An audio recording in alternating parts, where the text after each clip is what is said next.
just gonna wait until people cross over.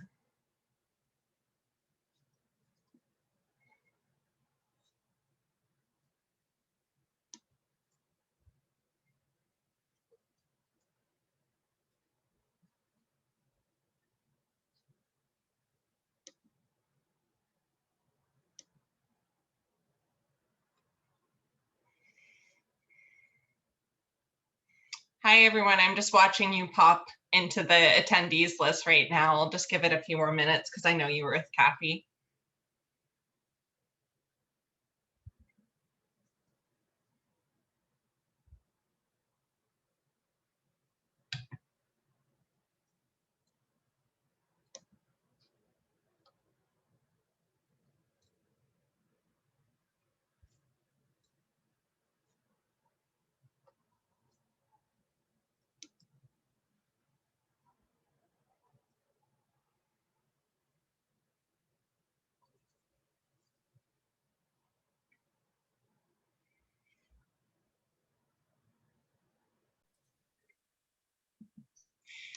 Okay, hi everyone.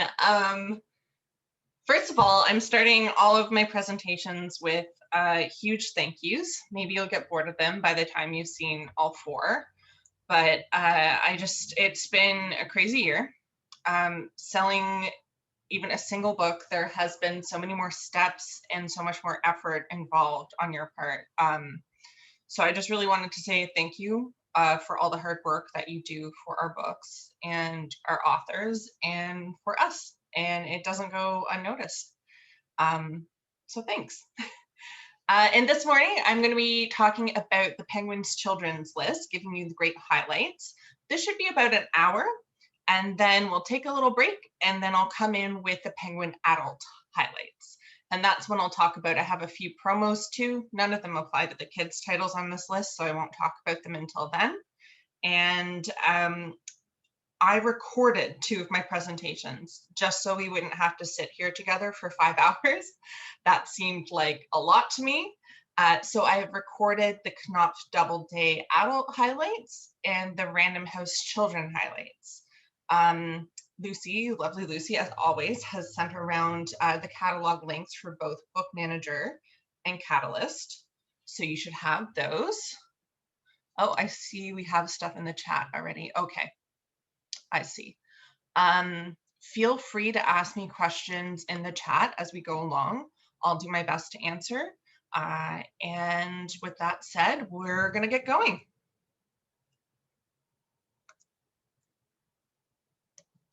I would think we will. Okay, yes.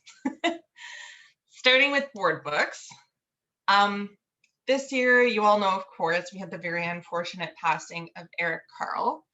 Before he passed, he had actually written this board book. And basically what we have is a lovely snowy caterpillar story. You have our very hungry caterpillar working his way through one of my very favorite things, a snow day. Rhyming text, those classic Eric Carle illustrations, cookies that look totally edible, and we have the traditional little die cut holes in the food, always super fun. Okay, the very hungry caterpillar eats breakfast. So, similar thing here. This made me absolutely drool. We have the hungry caterpillar working his way through items, starting with very healthy yogurt, reasonable, and working his way through, this looks like the entire viennoiserie section of a restaurant. Again, there's counting elements, and we have die cut little caterpillar holes as well. Okay, I popped this in, not technically a board book, but this is the first ever Eric Carle preschool workbook. We have letters, sounds, numbers, counting, etc. It's interactive. It is a write-in. The material aligns with Common Core standards. So if you do have anyone looking for English workbooks, this is a really great option for preschoolers. We're going to move on to picture books. All right, Tomatoes for Neela. This is absolutely gorgeous. And we have a celebrity author Padma Lakshmi, who we all know from Top Chef and lots of movies, lots of different places, but this is a food focused book. And then Padma's illustrator is Juana Martinez Neal, who has won the Caldecott, and no wonder, because these illustrations are beautiful. Basically what we have is the story of a young girl and her ama, her nanny, who they like to make food together, and they are exploring the market and what's around them, the taste of different things, and they talk about heirloom tomatoes and the idea of passing seeds down for generations and generations. So not only are you talking about different foods and different cultures, it's kind of the idea of sustainable foods too. And I have to show you these illustrations. They're just gorgeous. So there we have her with her ama in her kitchen. And you have a picture of her grandmother hanging back there. Her grandmother is the one who gave them the seeds. And of course, you have her dreaming of wonderful flavors. There's scenes where they walk through a market. It's just absolutely beautiful. Oh, I'm gonna go back there. Next up, we have Amanda Gorman. I don't have to introduce Amanda Gorman to you, probably. She is the National Poet Laureate in the US, the Youth National Poet Laureate, sorry. And of course, she gave her amazing The Hill We Climb poem reading at Joe Biden's inauguration, which is how we all got to know her. This picture book was in the works even before that, but definitely her profile has grown since then. Really, it's written in her signature kind of loose rhyming text, and it's encouraging kids to make change within their world. All right, Better Together. This one is so sweet. So Amy Robach is an anchor on Good Morning America, and her husband is a public figure as well. I don't think he's a news anchor anymore. I do believe he's on HGTV or something like that. And this is basically a story about a blended family, inspired by her own blended family. We have the squirrels and the chipmunks, and one night they're out in a storm, and they find shelter within the same tree. And of course, the kids get along great. They run around together. They have a wonderful time. But eventually, they have to compromise their rituals. So we see here, they're upset because they're having rainwater. And, you know, the chipmunks always have dewdrops in their burrow. That's not how they do things there. Or they're eating mushrooms. And usually they have berries for breakfast. So actually really common things that you might get with a blended family with step siblings, issues you have to work through. And of course, eventually it works out for the best. I'm Trying to Love Garbage, Bethany Burton. I really love Bethany. She writes these wonderful educational kids books. They remind me a little bit of Elise Gravel, but more text heavy, I would say. And in this one, she is talking about trash and recycling. So there's some amazing gross out moments, but there also is history in there. She talks about the history of trash. Let's see, I have my first illustration. Of course, this is all narrated by garbage collecting animals, or oh my goodness, scavengers. There we go. I was going to say raptors, like the vulture is, but no, or scavenger animals. We have mushrooms, we have rats, we have dung beetles, we have bacteria, and they're narrating this whole story for the kids. So we go through the history of trash, which is amazing. We find out what the ancient Greeks did with it. We find out what we learn from ancient trash today and our own practices. Of course, there's an environmental bent to this as well, talking about how we can reduce our trash and turn more to recycling. There's a nice interactive element as well. You can see there, it says, let's grab the page and use it to wave the smell away. Really wonderful, not just for classrooms, but for any curious kid. If you have a kid who asks you questions all the time, what kid doesn't? This is a great book for them. Nina, this is absolutely gorgeous. This would be an amazing gift book, not only for a kid, but for a picture book collector or a jazz fan in your life. It's the story of Nina Simone, and it's illustrated by Caldecott honoree, of course. And Basically, it's a story of how Eunice, which is Nina Simone's given name, grew up to become Nina. And I didn't know this. I learned from this book. She, as a child, was a classical musician. She performed in Carnegie Hall, and you can see here, this is a real incident where she was performing. Her parents sat up front so they could see her hands and were asked to make room for a white couple. And Nina was tiny, and she just stopped playing because her parents get up. And that kind of became her first act of protest, because she stopped the show until they sat down again. And it's also about her introduction to jazz, to blues, and learning the music of the people and becoming this voice for protest. It's just gorgeous. One of my absolute favorites on this list for sure. Gladys the Magic Chicken, on the total other end of things, from very serious to silly. This is from the author of Dragons Love Tacos, and then you have the illustrator of The Legend of Rock, Paper, Scissors, which is one of my nephew's favorite books right now. And it is all about a chicken who might be magic, kind of, but probably isn't. Basically, we have this chicken named Gladys, who is found, she's kind of like the Forrest Gump of chickens. She's in all of these important situations and scenarios all the time. And the positive outcomes are usually attributed to Gladys, whether she had anything to do with them or not. So you have her being passed from situation to situation.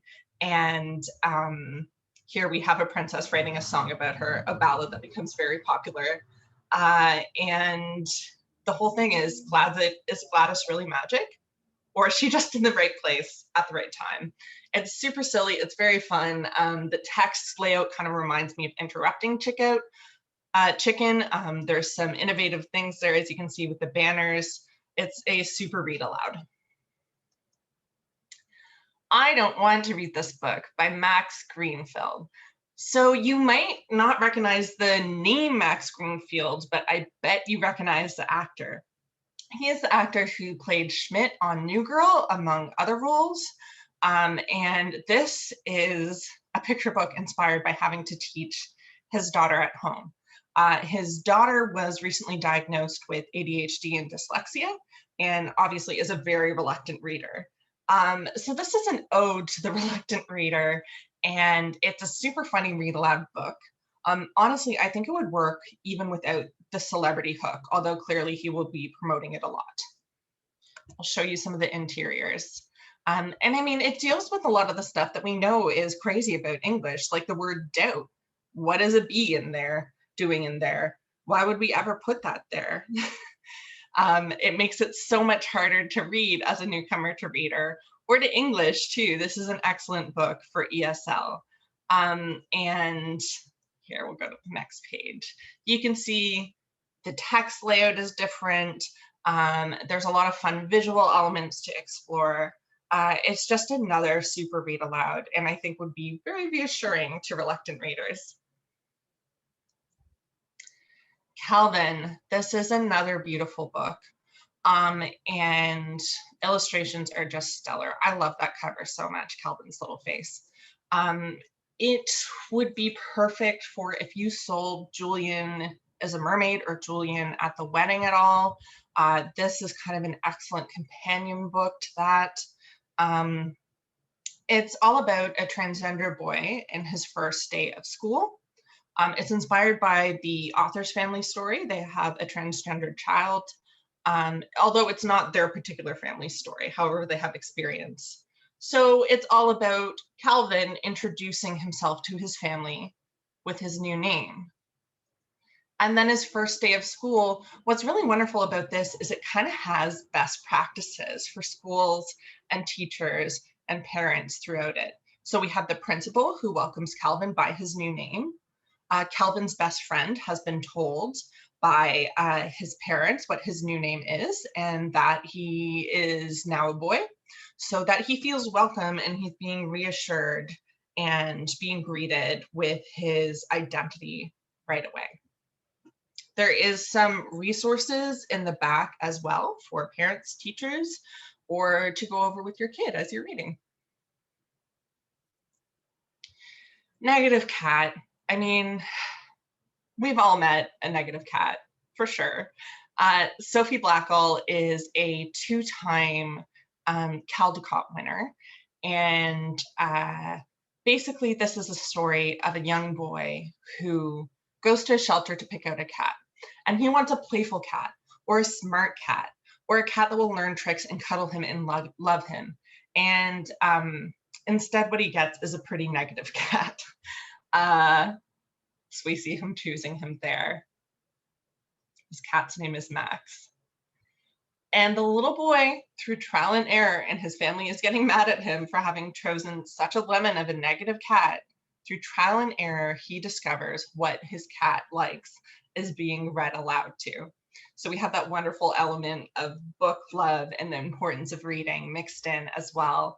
And it's inspired by, there's lots of programs now with libraries and shelters having children coming in to read to the animals, and it's shown to have a very positive effect. Okay, every cake has a story. So Christina Tosi, you might know her as, she's the founder of Milk Bar. She's a super famous celebrity chef. Even if Milk Bar doesn't quite ring a bell, I bet if you saw, she's very famous for a several layer birthday cake that just looks iconic. She has released, I think, 3 cookbooks with us and is now releasing a cookbook for kids. So this is the story of a girl who wants to create something, who wants to cook something really joyful, which is what Christina Tosi is all about. And it's the journey of taking ingredients, mixing them together, and making what you see in your head real. So we don't have any illustrations on that on the front, but you can rely on it being super colorful, and it will have a recipe at the end. A Walk in the Words. I love the illustrations in this one. I love the concept on this one. It is, you can see, blurred by Jacqueline Woodson, who wrote Red at the Bone. She grew up being not necessarily a reluctant reader, but a slower reader, just someone who was a bit slower in processing the information and came to it a bit later as well. So this is Hudson Talbot, the author illustrator. This is his story of growing up as a child and finding words very difficult. It's not that he didn't want to read, it's that he just was a different kind of learner. I love the representation of anxiety when it comes to learning throughout this. You can see he's kind of sheltering in his notebook from a storm of words. Eventually, with persistence, he realizes slow reading isn't a bad thing. He is really absorbing and retaining the information. And I love this, at the end, you have a slow readers Hall of Fame. So you can see Albert Einstein's up there, Babe Ruth, Leonardo da Vinci, people that you could never argue weren't smart. And then we see him slowly dismantling the wall of shame, and slow readers are just savoring the story. Goodnight Ganesha, gorgeous illustrations on this one. It is a celebration of a bedtime ritual of 2 Hindu children as they go to visit their grandparents in India. And the illustrations on this, my God, the detail, you can see, it's just gorgeous. It's kind of like a really amped up Goodnight Moon. So excellent introduction to another culture, or reaffirmation of culture. If you have any Hindu shoppers or children or families on your list. And we have the bedtime ritual, we have certain prayers, we have certain house rituals, food rituals, etc. It's just a gorgeous book, and I love these illustrations. My love for you as always. So, ding, ding, ding, this is a Montreal author. Jillian Z currently lives in Montreal. And this is such a cute, wonderful book about describing love to a kid. I mean, I remember as a child asking, like, how much do you love me? What way do you love me? You know, all those really bothersome questions. And the way that the mother in this book decides to explain how much she loves her child is they're making supper together. And she explains, my love for you is warmer than tea. It's sweeter than dates. It lasts longer than something. It's just a really beautiful book. The illustrations are great, and a local author to boot, sorry. There we go. Sometimes love is quiet like a simmering broth. Very poetic. We have an ABC of feelings. This is just a really great introductory guide to feelings with an explanation on each page as kids are learning their letters and also learning to identify what those feelings are that they're having. So we have A is for anxious, feeling worried. B is for brave, being afraid of something and doing it anyway. We have a continuing character throughout, which is great. And those illustrations are just adorable. Love is Here by Mike Malbrough. This would be a really wonderful bedtime story. It's kind of soothing. It's all about a kid's magical journey in search of love. We have in the comparative titles there, Matt de la Pena. I think that's a great comparison. Basically, we have a little girl who's going on a journey to find love and what love is, and then of course finds it in front of her in the form of a friend. This one is a little less text heavy too, so it would be great for beginner readers.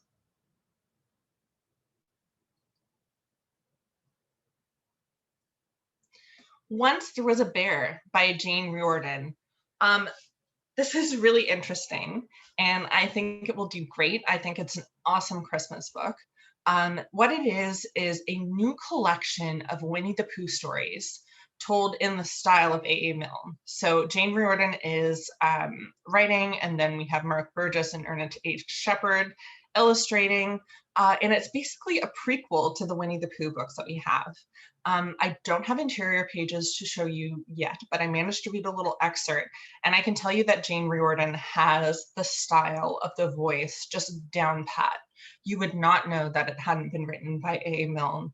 And it's the story of how Christopher Robin met Pooh in an apartment in London and came to know all the different members of the 100 Acres Woods before they moved there. Just a perfect holiday book, something to really treasure. It's not a straight picture book with that kind of text to picture ratio. There's a little more text in there like the traditional books. And just to be totally clear, this is the traditional Winnie the Pooh. It's not the Disney Winnie the Pooh. The illustrations are going to look exactly the same. Millions of Maxes. So you probably recognize the name Meg Wolitzer. Yes, that is the adult author who wrote The Interestings. And this is her first kids' books. It is a subject that is near and dear to my heart. I really identify with this, being an Emily who grew up in the 90s. It's about a kid whose name is Max, and he thinks he's the only Max in the world. He is unique. Of course, he's the only one named Max. His parents named him Max. Why would anyone else be able to have that name? And then one day we see him in his room with all his Max stuff. One day he goes to a park and discovers, oh my God, there's another Max. In fact, there are many other Maxes, and at first he's kind of outraged that his parents would give him such a common name, but then he ends up making friends with the new Max that he met and gets excited about maybe meeting millions of Maxes in the world, and it's actually really great to have something in common. Okay, The Paper Bird by Lisa Anchin. This would be a wonderful gift for a kid who has just started school. Basically, it's about a little girl who has always done her artwork in her own way with lots of bright colors. Off the page here, we can see an example here. You can see the way that she draws trees is really big and unique and different compared to her classmates. And they start to talk about how different her work is, and that makes her really doubt how she's feeling. And the use of colors throughout this is great. With her doubt, she the colors slowly get more muted throughout the book and go gray. And it's only when she has confidence in herself again, in the way that she likes to do things for herself, that the color starts to creep back onto the page. And we can see she makes beautiful pictures again. Early readers and Who Is. So I have the Who Is series. I know some people call it the Bobblehead series. I'm not going to go too into depth on these because I know you know them. What I will remind you of is these are the perfect length. I do believe there's a lot of projects in grade 3 or 4 where kids are required to read a book that's between 100 and 120 pages. Nonfiction, these books fit right in that category. Super popular for schools and libraries, also great introductions to subjects. So as far as new Who books that we have What Does Black Lives Matter?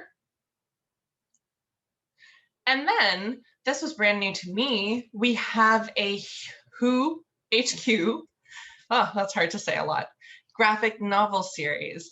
So exact same kind of text content, still meets those page parameters, but they are illustrated. So right now we have Girl Warrior of France, Joan of Arc. Illustrations look really great on these. The same kind of research, the same kind of nonfiction content.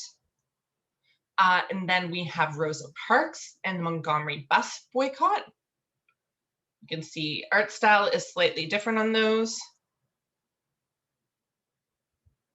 And then we have Neil Armstrong, First Man on the Moon. I love the art style on this one, actually.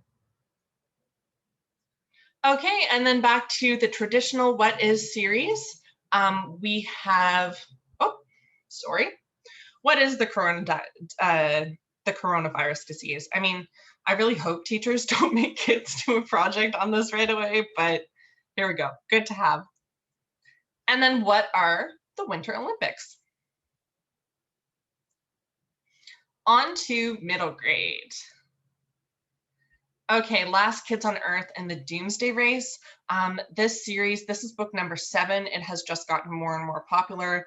Quick overview for you. I'm sure you've had these books before. He's one of the top 3 middle grade authors in the world in terms of popularity. I mean, if you haven't brought this series in yet, please do. It is paper overboard, price is great. There's some illustrations in there, but it's not fully illustrated like a Dogman would be. But basically we have kids who are fighting the end of the world monster apocalypse from their treehouse. This is book number 7. It's now a super popular Netflix series. Definitely pick it up if you haven't already. Okay, so Bracken Beast. This is a follow-up to Kate Alice's Marshall book last year for 13s. So the plot of 13s is every 13 years, 13 13-year-olds in this small town disappear. In that book, we have 3 friends who manage to defeat the force behind that. But in this book, they learn that there is a new force in town that they need to defeat. It's really lightweight horror for people who want to be scared, but just a little bit. Maybe for those who are a little too young for the kind of gore and big jump scares of Stranger Things. And 13s did really, really well. There we go. We have 13s now in paperback. So if you wanted to give it a chance, bring the paperback in. It really is one of my favorite middle grade books that I've read in the past few years. The Bookshop of Dust and Dreams. I mean, what bookseller among us can resist a magic bookstore book? This is a wonderful story about basically a time-traveling family-owned bookstore. They live in World War II London, but the people who appear in their bookstore and their bookstore kind of travels to people who need them most are from like Elizabethan England. They're from the future. They get celebrities coming in. They have Marie Antoinette who makes her way in looking for a specific book. So you have that wonderful kind of historic and future element of it, but you also have the family who lived there in World War II London during the Blitz. And basically our main character, when she has a friend who dies, she wants to use the bookstore to go and save them. And it's kind of her struggling with whether or not she should do that. How to find what you're not looking for. I mean, this is from the super mega award winning author of The Night Diary. She won the Newbery and a whole bunch of other stuff. So this is a book basically about a family being torn apart by their own biases. It takes place after the Loving verdict, which allowed interracial marriages in Virginia. And the main character, her older sister, they're a Jewish family, and her older sister marries an Indian boy. And they kind of have to face their own prejudices, their own biases, and how they also face anti-Semitism from their town. So how hypocritical are they being? It's a real, I mean, she writes really wonderful, deep, meaningful middle grade fiction. This will win awards again. I'd say it's definitely one of the top middle grade books for not only the season, but the year. What about Will? Ellen Hopkins. Ellen Hopkins is another author who writes these kind of heartbreaking, meaningful, deep books for kids. She usually with her books makes the New York Times bestseller list. There's a lot of muscle behind this in the States. We're going to have marketing and publicity support in Canada too. This is another one of the biggest middle grade books for the season / year. This is basically it's a novel in verse. It's about two brothers who are supporting each other through a very hard time. And what the younger brother doesn't know is that his older brother is actually facing an opiate addiction after going through a sports injury. It's really moving. We've had great reads on this. And then at the same time, we're releasing Closer to Nowhere, Ellen Hopkins. This has been out before, but we're releasing it in paperback. This is all about a boy who moves in with his aunt and uncle after his parents die in a car crash, and it deals really, really well with PTSD. Clarice the Brave. I'm going to take a sip here. So, I mean, who does not love a wonderful rodent adventure story? This is from the author of The Unwanteds, which was another bestseller. I love this concept. We have two mice who live on a ship together that is going to the New World. And they have a terrible cat on the ship named, I do believe, Miss Lady.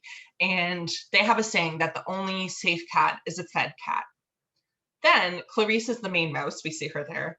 And her brother are separated when there's a mutiny. One of them ends up on a small lifeboat and one of them ends up on the boat itself. The thing about this book is it's not only a great animal adventure story, it also has wonderful historical content when it comes to learning about ships and voyages and how all of that worked. It's totally fascinating. Born Behind Bars. Okay, I've said it a couple times, but this is another one that is like top tier middle grade for this season / year. This is from the author of The Bridge Home, which was a commercial success, but also a huge critical success. And basically it takes place in Chennai, India again. Our main character is a boy who is born in jail to a mother who's of a lower caste and was incarcerated for a crime she didn't commit, which apparently is quite common for lower caste women there. And when he's 7, they have a school in the prison. This is a real thing. They have a school in the prison. And when he's 7, he's told that he is too old to stay now and basically sent out into the streets. It's a really great introduction to children about what kids in other areas of the world actually have to contend with. Just not part of life that we think about a lot. He is taken in by an uncle who tries to sell him. He ends up living with several street kids and is determined to get his mother free. I mean, there are parts that will definitely make your heart ache, but you just love the kids so much. And there's wonderful uplifting parts as well. On to young adult. Okay, so this is classified as young adult, so I have to pop it into the kids' presentation. But do not only shelve this in your kids section. This is Amanda Gorman's full collection. So we had released just The Hill We Climb earlier this year. This is The Hill We Climb plus her full poetry collection. I already talked about Amanda Gorman earlier on. Don't need to talk about her too much again. I just don't think we should underestimate the interest in this. There already are a lot of pre-orders for this book. This is a wonderful one to promote. We do have assets available as well that we link to in our weekly newsletter. Definitely one to put on your social media feeds. So here we just have our full Amanda program. To remind you, we're going to keep doing more books with her. There's already children's books on the way. So we have The Hill We Climb, that poem by itself, Change Things, her new picture book, and then The Hill We Climb and Other Poems, which is the full collection. You can see that the picture book and the full collection are going to go on sale the same day. Excellent opportunity for a display or a little table or even a window. Again, this is something that's going to appeal to adults as well as kids. So don't just put it in your kids section. The Other Merlin. All right. The best way I can describe this is Gossip Girl meets Arthurian legends. And that sounds like something that a teenager would want to read. Basically, we have the story of a young woman who's a wizard who comes to court and disguises herself as a boy. And of course, we have all sorts of hijinks that ensue. You're meeting the most famous characters from Arthurian legend as teenagers. There's a lot of humor throughout as well. They compare it to, I mean, I don't know if you remember the Heath Ledger movie, Knight's Tale. I would say it has that same kind of modern sensibility with the knights setting. And we've been seeing Arthurian YA fiction work quite well. We have another series on the Random House side that started with the Guinevere deception, and it's been going really well. So this is the start of a new series. Robin Schneider is a best-selling author. Her last book was The Beginning of Everything. How it all blew up. Ooh. So this is a YA book that has wonderful LGBTQIA content, and they compared it to Simon versus the Homo sapiens. Basically, we have our main character who he's a young Muslim man, and he knows he's gay. And he knows that coming out to his family, he always knew that it was going to be a mess. But it's even messier than he thought he was. And he sees his only option is to run away to Italy and to live his new life there. But when he arrives and lives like that for a while, he starts to question if he really is living his life. So this had been out in hardcover before, but I absolutely think it has more life as a paperback. It has a wonderful new cover. The story is just great. It's diverse. I would highly encourage you to bring it in. Beasts of Prey. Okay, so this is probably the book that I felt the most excitement for when we were talking with all the US publishers on the launch. It basically is all about monsters, magic, and myth. It takes place in a fictional African country. Ayanna Gray is a Nigerian author. And basically, we have two teenagers who become allies in order to hunt. There's been a mysterious creature that has been hunting their homes in their village for hundreds of years, and they finally decide together they're going to band and go into the jungle and hunt this demon. There's monsters, there's magic, there's a lot of mythology worked in, which is always what draws me to these YA books, is you get to learn the stories of another culture as well. And there's some romance thrown in there as well, although I'd say it isn't one of the main plot points. If you take a peek at that print run up there, it's 250,000 in US. This one is going to have a lot of muscle behind it. I think it's perfect for indies. I would definitely bring it in, even if you're only bringing in a couple YA books. Then we have The Corpse Queen. I could not resist this. I think it has total adult crossover as well. Basically, we have a historical romance about the practice of, in the 1800s, when you would have grave robbers dig up corpses to sell to medical students. So you have this young girl who is orphaned, and she's sent to live with her aunt. She doesn't actually think that this aunt is a real person. She's like, I've been sold as a maid to someone. Turns out her aunt is real, and she wants her niece to help steal bodies. As an aunt, I don't know that I would ever enlist my niece in that, but here we go. It's just one of those historical fiction pieces that, it's not something that's been written about a dozen times before, and it's written for young readers. I would say 14 plus on this one, and there's also a romance element where we have this young woman who is helping sell corpses to medical students, and wants to become a doctor herself, and is falling for one of the medical students, but is really held back by her station and the class system. Okay, The Righteous, Renee Adier. So this series is coming to an end. This is the finale. I do believe there have been 3 books so far. And just a refresher about this series, it's the Beautiful series, and it takes place in a somewhat vampiric New Orleans. So just flagging the end of the series here, again, look at that print run in the States. You can see it's huge here. It hasn't been as big in Canada, but it still has done well. And then The Royal Ranger, Escape from Falaise. This is another series. This is book number 5. I do believe it is the end of the series. This is a Ranger's Apprentice series. This is also taking place in a semi-Arthurian world. Kind of has Tamora Pierce vibes. We have heroes. We have sword fights. We have magic. You can see from the cover we have archery. So this is the newest chapter in that series.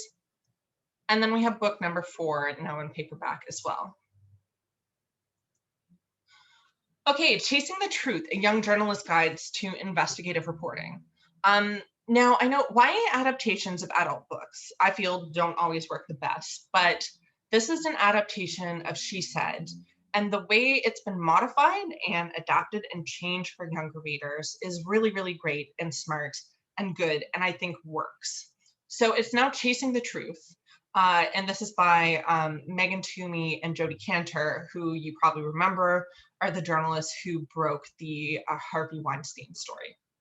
Now, and that won the Pulitzer Prize. So this is more about, I wouldn't be too worried about content in this. There's nothing graphic. They don't talk about the Brett Kavanaugh hearings or Trump, so it's not too American. It is basically about investigative journalism and the process, and kind of how it starts is, how do journalists hold that power? What's your responsibility with that power? How do you wield it? How do you create change using it? And She Said is going to be a movie soon. I think this is a great classroom resource, but if you have a kid who's interested in journalism at all, this is an awesome nonfiction book. Okay, Everybody Looking. I popped this in because it is in paperback now, but it was a National Book Award finalist last year. It was up for a bunch of awards. You can see from the blurbs, it had all sorts of love. It was a beautiful read. Basically, it's about a young woman who is in her first year of college and begins to come to terms with her sexuality and also the father that she never knew. Darius the Great Deserves Better. This is now in paperback as well. Darius the Great is Not Okay was so wonderful. That was kind of the story of Darius's coming out. In this book, he has the life that he thought he wanted. And when he's living it, he's kind of questioning, do I want more? Do I deserve more? Is this actually what I should have been aiming for this whole time? Dark and Shallow Lies. So this is brand new in hardcover. So we have been seeing The Good Girl's Guide to Murder just take right off. That whole series. I present the finale of that series in my Random House Children's presentation. But if you've been selling that at all, you should be able to sell this. And if you've been selling Karen McManus at all, this is a great, I feel like this is a great book for a kid who's finished all her books and wants something more. It's about a town that has the most psychics per capita in the US. It's kind of a town on the edge of a swamp. Our main character is a young woman whose friend has disappeared. And what she doesn't understand is how her friend could disappear and no one knows anything in a town that is packed full of psychics. So she begins to investigate the swamp and those around her and realizes that pretty much she can't trust anyone that she thought she could. So, I mean, there's some supernatural elements in there as well. Also some investigating, sleuthing, nothing too graphic, really excellent YA. A Sky Behind the Storm. This is a finale now in paperback from the very well-loved Ember in the Ashes series. And then we're on to graphic. So, I mean, I'm sure you've all seen this. What we've seen spikes in throughout the past 18 months, we've had a huge demand for graphic novels. And I actually have had booksellers specifically ask me for graphic novels that are a family read, that everyone can read all together, and that are appropriate content-wise for that. So Penguin does a great job with those kind of graphic novels. We're definitely putting out more in response to that demand. So we're going to start with some young reader series, starting with Cookie and Broccoli, who this is a first in a new series of early reader graphic novels. 2 are coming out simultaneously. Basically, it's a story. It's of 2 friends who are very different. They say they're as different as peanut butter and cheese. Not a great combination, in my opinion, who are starting school together. And they start a shy friend club because they're very shy. And they discover that they love each other and they have a really comfortable friendship in one another, and are able to make other friendships that way. And this one, Cookie and Broccoli play it cool. They're dealing with kind of peer pressure and pressure to be one of the cool group in school, but in a very elementary school way. And then the other book is Cookie and Broccoli Ready for School. This is their origin story, how they first meet. And in terms of reading level, I would say this is maybe a little below Narwhal and Jelly. All right, Archie and Ready. These are super sweet. Has a bit of a lower reading level. I would say for Mo Willems readers, fans of Elephant and Piggy, has slightly more words than that. A nice step up on the way to something with a bit more text per page. These are inspired by 2 stuffed animals. They're very cute. It's paper over board. So in this one, we have friends who are trying to discover what's hidden in a specific box. Hint, it's pizza. You can see the illustrations are very cute. And then the second book, again, these are coming out simultaneously. 2 friends are about to go on a fun day together, but of course they need to find one of the animals' hats first. He can't go out without a hat. There we go. So Nayra and the Djinn, this is more of a middle grade read.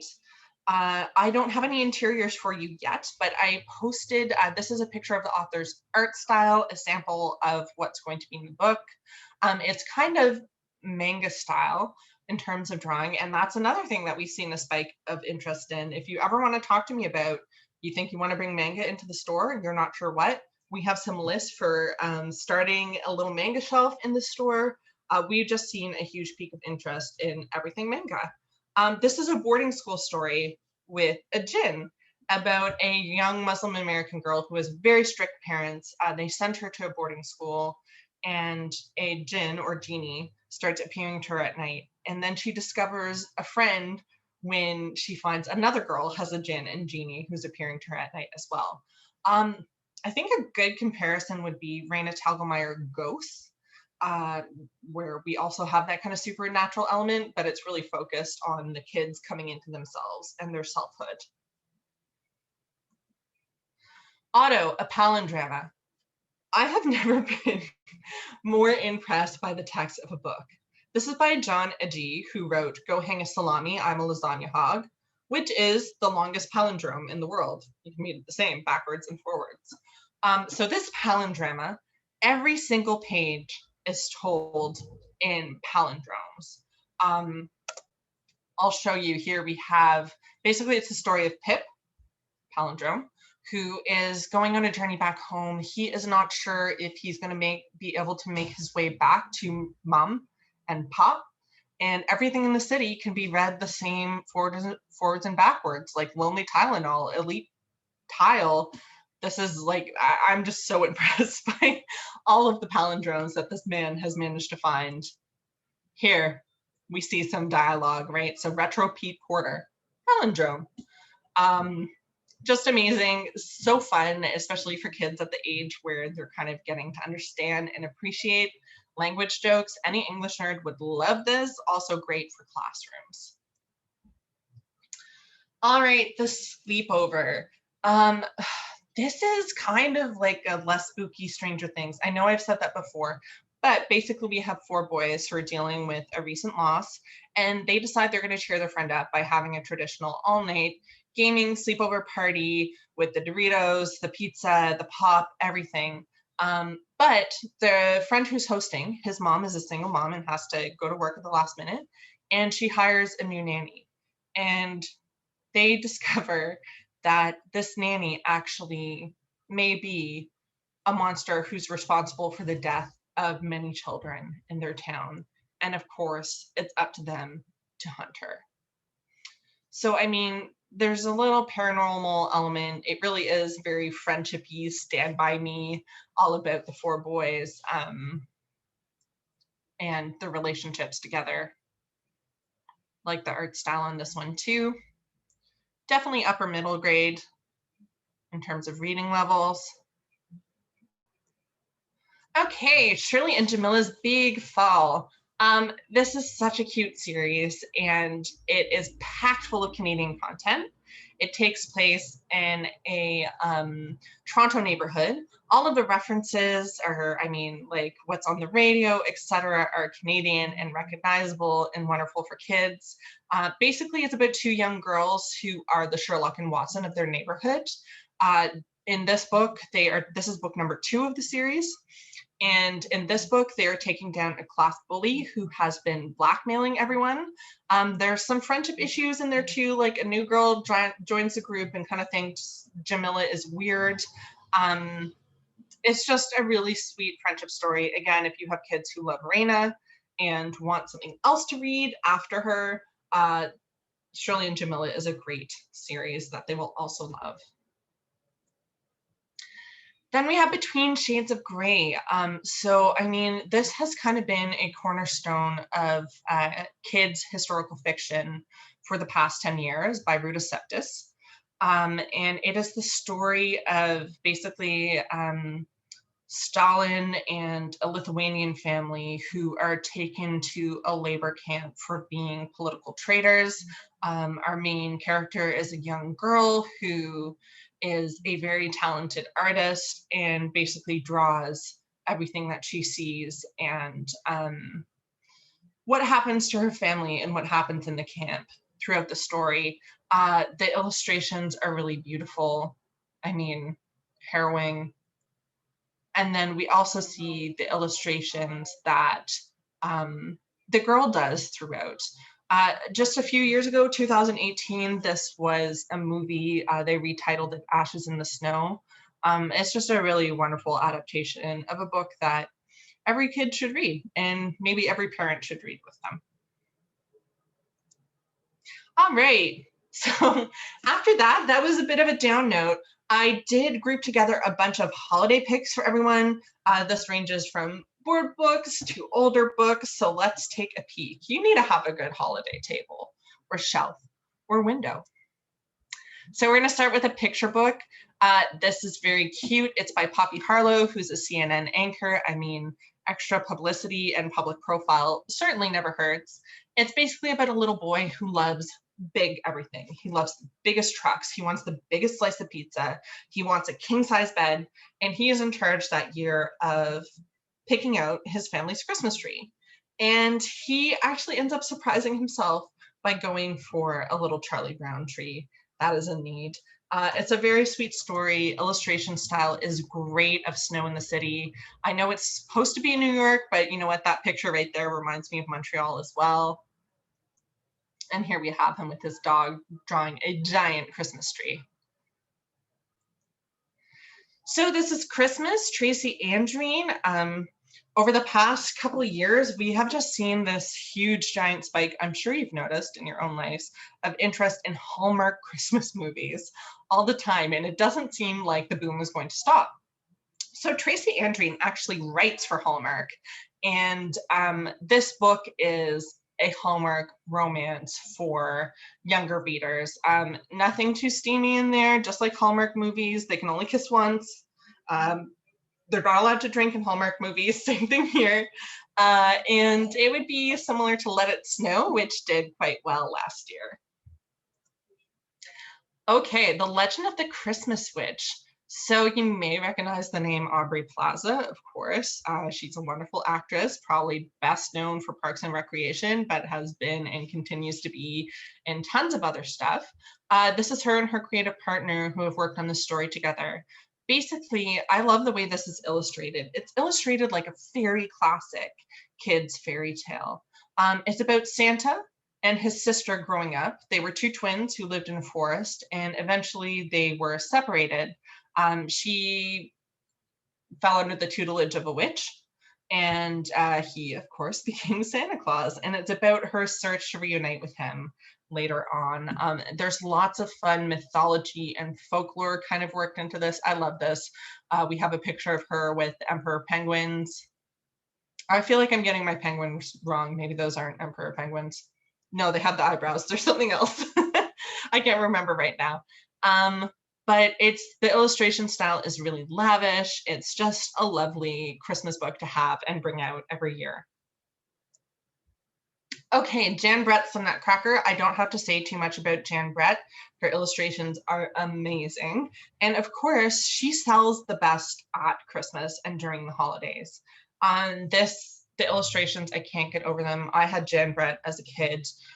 Just so beautiful. And this is the story of the Nutcracker. So of course we have those side panels that she does with the little details of the characters. And it's just gorgeous. Yes, the dancing bears. Beautiful. And then we have a little more Jan Brett, The Animal Santa. This is so cute. This has not been in board book before. It was a picture book before in hardcover. And we basically have the Santas don't believe in Santa for animals until they see an owl doing Santa work. We have those such cute side panels with the little cutouts. I just love Jan Brett. All right, big news. So this is definitely top title for the holiday. We have Green is for Christmas with the crayons, Oliver Jeffers and Drew Daywalt. I mean, the crayons, they sell so well. And I mean, they continue to sell. This is brand new for Christmas. And basically what we have is we have the crayons arguing over who the real Christmas color is. So here you have green is for Holly. We can see red is very upset. And then we have red is for Candy Canes. He's very smug about that. And we have this war between green and red throughout a bit. And then of course, you know, gold and silver and blue, and everyone chime in and they realize all colors are for Christmas. It's just a perfect mix between sweet and sassy. This should be right up front during Christmas time. Classic crayons. Santa in the City. This would be great, especially for you Montreal and Quebec City stores. Basically, it's a little girl who believes in Santa, but she lives in a busy city. And she's not quite sure how Santa does it. Like, parking spots are always taken. Where's he going to put his sleigh? How's he getting into the houses? And she gets a very detailed explanation from her mother that reassures her, of course, Santa can do it in the city just as well as he can everywhere else. It's really, really sweet, and you get to see these recognizable scenes of Christmas time in a more metropolitan area. Then we have Christmas Here I Come. This is a collection of very cheerful poems, and this is from the author of Kindergarten Here I Come, which was a similar format. So here you can see when Christmas comes to town, and then I like this one a lot. It's a poem about different Santas all around the world. Then we have Hanukkah Here I Come, again, same author. This is a paperback, and it does come with stickers. Basically, we have explanations of Hanukkah traditions. So we have what happens at sunset, what we're cooking, the tradition of chocolate guilt, etc. All right, I have a few Valentine's books in here as well. So first we have a book by Adriana Trigiani, and Amy June Bates is the illustrator. She's a pretty beloved illustrator. I mean, I recognized her style right away. This book is hardcover. It also includes removable Valentines. It's a really sweet story, basically about a little girl who she has, I think, six siblings. They live in Appalachia, and she loves Valentine's Day. And when she wakes up in the morning, the house looks normal. And over the course of the day, she and her mother transform it into a house of love. And what she really wanted for Valentine's Day was to spend time and bond with her mom. It's super sweet. Then our last Valentine's Day pick is Love from Madeline. I mean, Madeline is the original Brave Girl of kids books. This is a Valentine's Day book. It is paperback, and basically we have the traditional characters going about their day and doing some extra acts of love. I love that they're giving something to Miss Clabelle. I feel like she has a pretty hard job. And they're planning on putting out one of these seasonal Madeline books, one for each season for a little while until we have them all covered. Okay, so I could not possibly do justice to the entire DK list in this presentation. If DK is something that you buy a lot of, please just let me know, and I'm happy to go over the full catalog with you. What I did is pick out, because we have quite a few reissues and books that have updated information, for example, like Space with updates. So I've included the top new publications from DK, but if you want more, please just let me know. I'm more than happy to send that your way. Okay, so we're starting with a new dinosaurs book. I mean, we know what DK does well, and it's nonfiction. It's these huge kind of illustrated, wonderful, extravagant educational books. They have a matching flashcard set to match with this, and we're looking at dinosaurs through fossils in this one. There we go. Okay, what's the point of science? So this is a companion in the What's the Point of series. Basically what it does is it walks you through key scientific discoveries using examples and these illustrations. So here we're looking at sonar / radar / echolocation. All right, so that's the discovery of penicillin. Allies. This is a really excellent book. I hadn't seen a book that was strictly on this subject before. Basically what it is it's a collection of firsthand stories and essays by all these different authors about what it actually means to be an ally and what allyship looks like in practice. I mean, I think it can be a pretty nebulous concept. It's really great to have some of these firm, concrete examples to talk about with your kid. Then we have Nature's Treasures. All DK books are for curious kids. This is for an especially curious kid. who wants to know all about the natural world.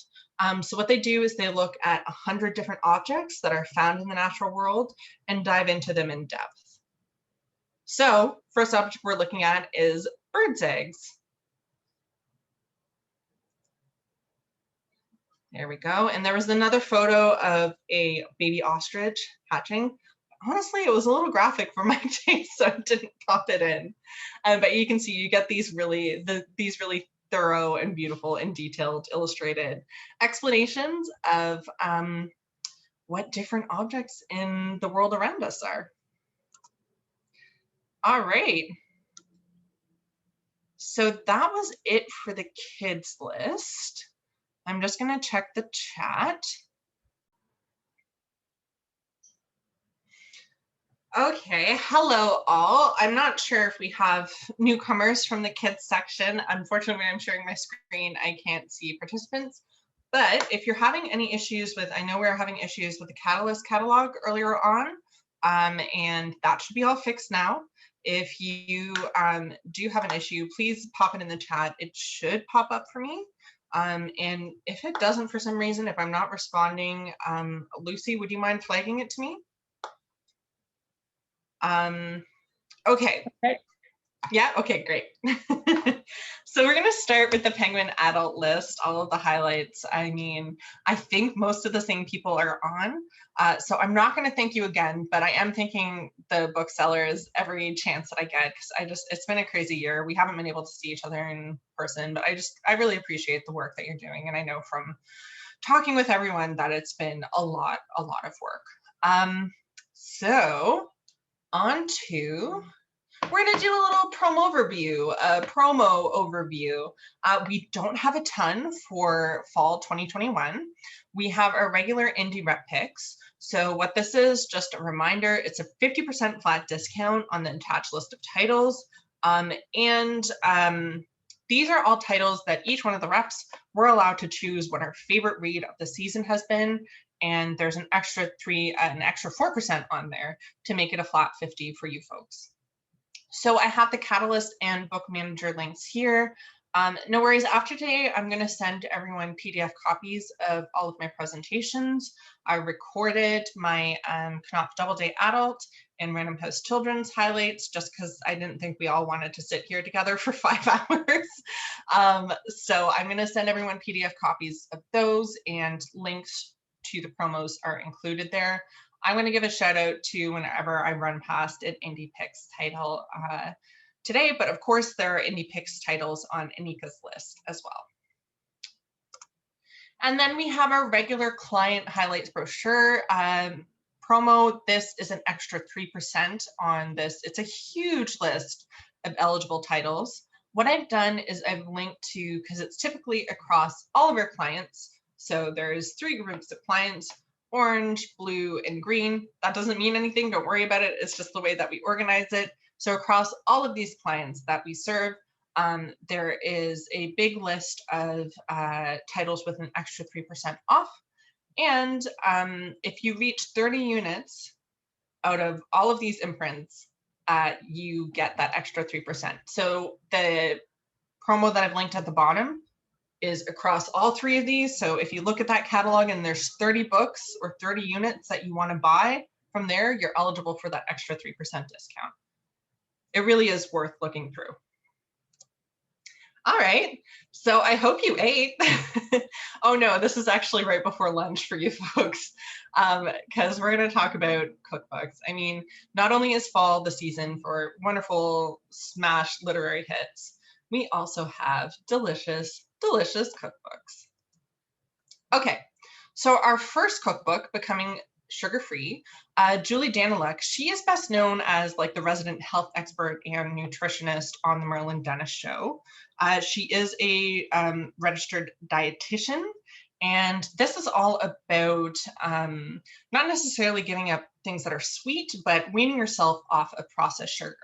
So it's not only a cookbook, she goes into the history of sugar, and she looks at 25 alternative sweeteners to sugar, not like aspartame, but more focusing on things like stevia, etc. She's best known for all of her healthy cooking books on anti-inflammatory recipes. That is brought in here a bit. It basically, she says, giving up sugar will help with inflammation. And we sold very well in the Independents last time with her book. And there are also, in addition to, I included a couple of spreads because this will show you, like, it really is an informative book. It's not just a cookbook. She talks about what sugar does and why it can cause inflammation, different forms of sugar, what to look for. And then you do have these wonderful recipes as well. I don't know, that artichoke dip looks really good to me right now. The way it's organized too, she does have icons for certain diets, needing to avoid certain things. And yeah, Meals That Heal Inflammation was her most popular book. It's original trade paperback as well. Mama, the cookbook. You should be so excited about this. I definitely am. Montreal folks, you probably know of the Maman Cafe. This is a Montreal husband and wife team who basically wanted to bring French cuisine to the home cook. They don't only have cafes in Montreal, they have them in Toronto and New York as well. This is 100 recipes for all 3 meals, not only kind of croissant and viennoiserie, but you have breakfast, lunch, and dinner as well. It's accessible to the home cook. Some of the recipes are a little bit of a challenge, but there are no super wild ingredients. And they have extremely strong media connections. And I mean, they're going to be all over Montreal, which is where they currently reside. What I really like about the layout of this book is they have included places where you can make it your own by adding your notes on the recipe. So things that you've had to change, what didn't work, what you'd like to change for next time, how it turned out, how your family responded, which is kind of what I do with cookbooks anyway, but this actually has it built in. And the photos are as beautiful as the cafe. Oh my goodness, flipping through this, I just wanted to eat everything. All right, Earth to Table Bakes. So you probably know the Earth to Table books. And I mean, I don't need to tell everyone that baking really took off over the past 18 months. No need to say why. It's pretty obvious. The authors, Bettina and Aaron, are 2 longtime pastry chefs who really wanted to bring seasonal recipes and the idea of eating farm to table to home cooks. So this teaches the fundamentals. It gives you 100 recipes. Some of them are dead easy. Some of them are more challenging. It's really designed for everyday baking. If you sold Babette and Belle or Duchess at home or butter baked goods, this is right in that vein. I need to show you. I had to include this picture of the biscuits because, oh my God, that lamination. I aspire to that someday. Maybe I'll get there, but they are just beautiful. And then you have everything from everyday biscuits, scones to more celebratory desserts. Here we have a gorgeous naked birthday cake. They also have seasonal sections. Oh, I'll go back. They also have seasonal sections as well, talking about gatherings, occasions, etc. Okay, this is the last cookbook, so you won't be drooling for too much longer. I honestly feel like I'm salivating just sitting here. So these are really home style recipes. They have published with us before, and it's a wonderful cover on this. I think it's just delicious. The hook for this is basically, these are all recipes that can be put on one big platter and shared family style. It's stuff that you can pass around the table and dish out onto your own plate. Honestly, that's my favorite way to eat. And it's 140 recipes. They owned Ruby Watch Co. in Toronto, which is a wonderful, wonderful restaurant. This isn't connected to the restaurant though, don't worry about it. It's not too local. It's not recipes from that restaurant. They are just wonderful cooks. So we have stuff from Korean barbecue tofu lettuce wraps. Honestly, these are kind of everyday, weekday recipes. And then tandoori chicken naan pizza looks pretty awesome to me right now. So if you sold her past book, Farm to Chef, then this is more for the home cook. You could definitely do that as well. All right, we are going to start with nonfiction. And I have to say, all of the lists, my Knopf list and the Penguin list, oh my God, it's an embarrassment of riches. There are just so many wonderful books. We're very fortunate this year. So, Life in the City of Dirty Water. This is a memoir from Clayton Thomas Mueller. And it's a story of how Clayton basically went from a path of addiction and crime to global activism through rooting himself in his Cree traditions. It takes the reader to, it's set in Winnipeg. He was born to a teenage mother who was forced to give him up. He was in and out of school, out of jail, dabbling in drugs, ended up as a gang member. And really what saved him was the concept of warriorhood within the Cree culture. And that's when he realized that he had to fight for his people and that he needed to learn the way of a real spiritual warrior, to let go of anger, to become more peaceful, and to find forgiveness for those who had wronged him and his people historically.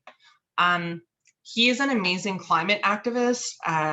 He has been named one of the top 30 under 30 activists in the United States and North America. He is from Canada. He's a public speaker. He talks all about his activism all around the world. He has quite the platform. He's been published in many magazines, books, and he also is a speaker. I think this really has real course adoption potential. And it is a personal story, but it's also very policy and activism oriented, and combines elements of the personal memoir with real solutions for protecting resources and especially water.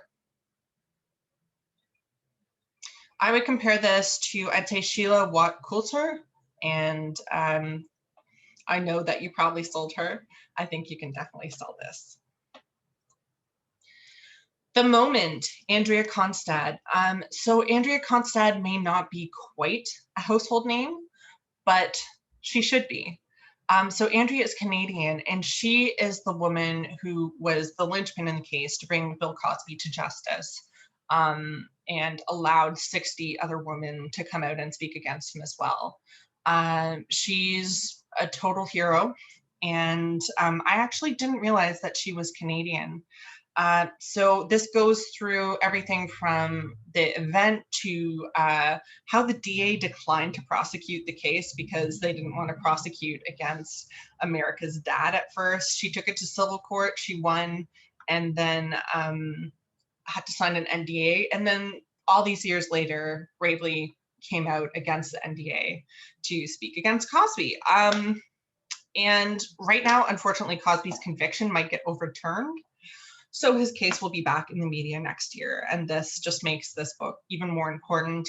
I would compare it to Chanel Miller's book, Know My Name, and it's just it's a heartrending story, but she's such a strong woman and really amazing.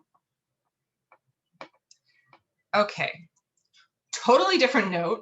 New Merc Critch. I don't need to sell you too hard on Merc Critch because he sells himself. I mean, his book, Son of a Critch, was just so funny about him growing up in Newfoundland. And now this is kind of the best stories from his career as he leaves his small town in Newfoundland and ends up in his early days of productions. I mean, he has, as you can imagine, some pretty crazy stories from who he's interviewed.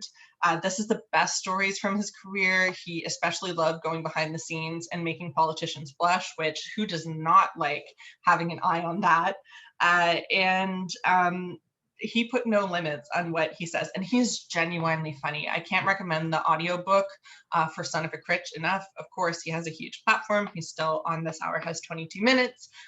He'll be doing a comedy tour in conjunction with the book release. And I've met him before. I've seen him read. Also, nicest guy, salt of the earth.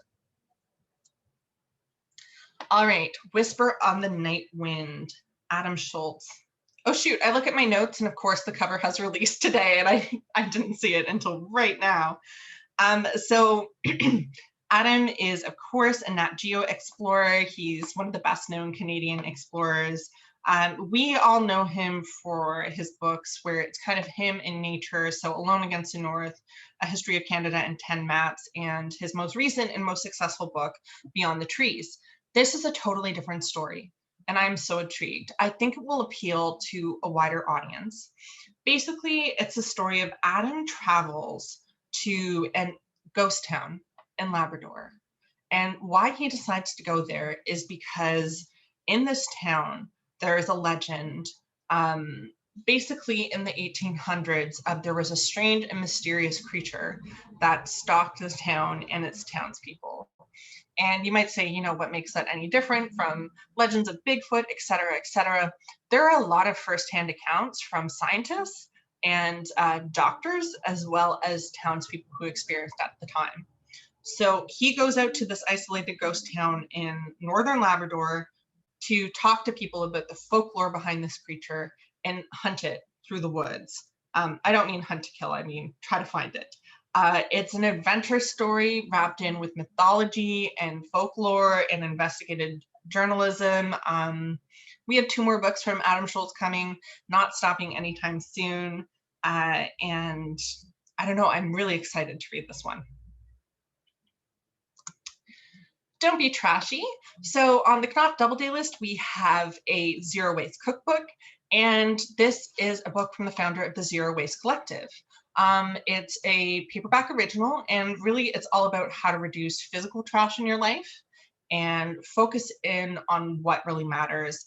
It's very focused on practical tips. So you have zero waste shopping guides, you have how to buy long-lasting furniture while you're on a budget, all sorts of practical things that really take the intimidation out of the idea of going zero waste.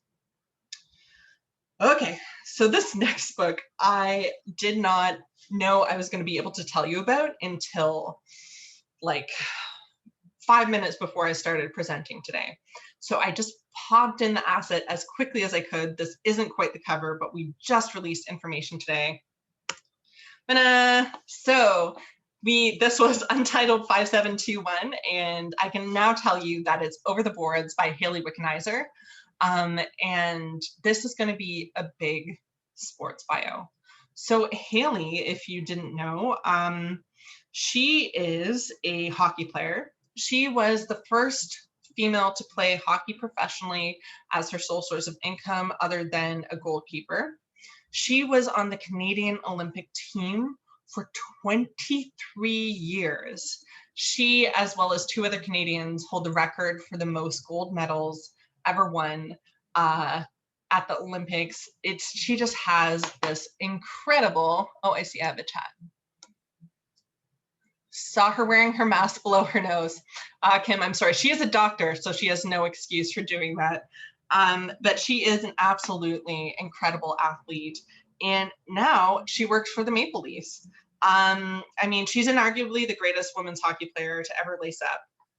She's also known and admired. Somehow she found time to go to med school and become a doctor throughout all of that. And I mean, this is a hockey memoir, but it's also the story of a really remarkable person and life lessons. She's now retired from hockey, but still obviously very much working in that world. Yeah, this is going to be a big, big book, especially over the holidays.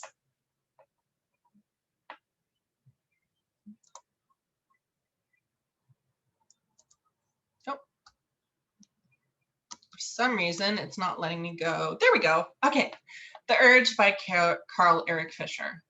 I don't want to call this a microhistory because addiction is a much bigger issue than just a small area of focus. This is probably one of the most interesting books about addiction and the opiate crisis, but also addiction in general that I have read. It is an attempt to understand addiction and its treatment over the centuries. So it doesn't only focus on modern day, it looks at past practices. And our author actually is an addict himself, who comes from a family of addicts. So he looked at the psychology of addiction and how we've understood it over time. It's kind of like Gabor Mate's Hungry Ghosts, in the realm of Hungry Ghosts. It's written by someone who himself has been a career-destroying addict. He's a Columbia professor now. He is a doctor practicing in New York, but what I really like about this book is it's not only the history, you don't have those nonfiction elements, you also very much feel like it's a person who is trying to understand himself, and that's what keeps you reading. There's a lot of research in this. He talks about how research into addiction is incomplete and contradictory and kind of relies on anecdotes instead of data. And yeah, it's very smart. It's very wide-ranging. They've already arranged interviews with the CDC on a couple different shows. So excellent nonfiction. Okay, Steven Pinker. I don't need to tell you too much about Steven Pinker. You've certainly sold him before. And generally, Steven Pinker's books, Enlightenment Now, it helped that Bill Gates called it one of his favorite books of all time. Steven Pinker in the past has kind of taken the long view on things. This takes a break from that and focuses on his expertise, which is basically, why do we fall for BS again and again and again as a society? Why do we fall victim to irrational thinking? And what he looks at are the thought patterns that cause the susceptibility to fall for lies, and how we can arm ourselves with different kinds of thought patterns. This is based on an undergrad course that he teaches at Harvard. It's a primer in rational thinking, and his examples, they range from really profound and sad to hilarious. So it's a nice mix of ups and downs throughout the book. Anita Hill, Believing. So this cover is Anita Hill now. And really what brought her back to the public eye was the Me Too movement and the Kavanaugh hearings. So we're coming up on the 30th anniversary of the Clarence Thomas confirmation hearings. Anita has practiced law since then. And this is a story not only of her testimony against Clarence Thomas, but about being a woman in law. She's had a gross amount of harassment over the past 30 years due to her work in law and as a professor unrelated to this trial. So this is her thoughts on how pervasive it is and how to get rid of it. She's an academic. She details her experience, and she really backs everything up and is solution-oriented as well, which saves it from being just so depressing. She is also linked to Chanel Miller here. I mentioned her earlier when I was talking about Andrea Constad, and she will be writing the foreword to her book. Orwell's Roses, Rebecca Solnit. So Rebecca's backlist and frontlist has always sold well in indies. Her last book came out right at the peak of the pandemic and still did amazingly well. And this is an incredibly unique biography of George Orwell, who, I didn't know this, he was a very avid gardener, and it takes a look at him and how he kind of saw the natural world and his work as a gardener as the antidote to fascism. It's beautiful, it's unexpected. This is a indie pick. I see something in the chat there. Okay. No, it's not. Sorry, ignore it.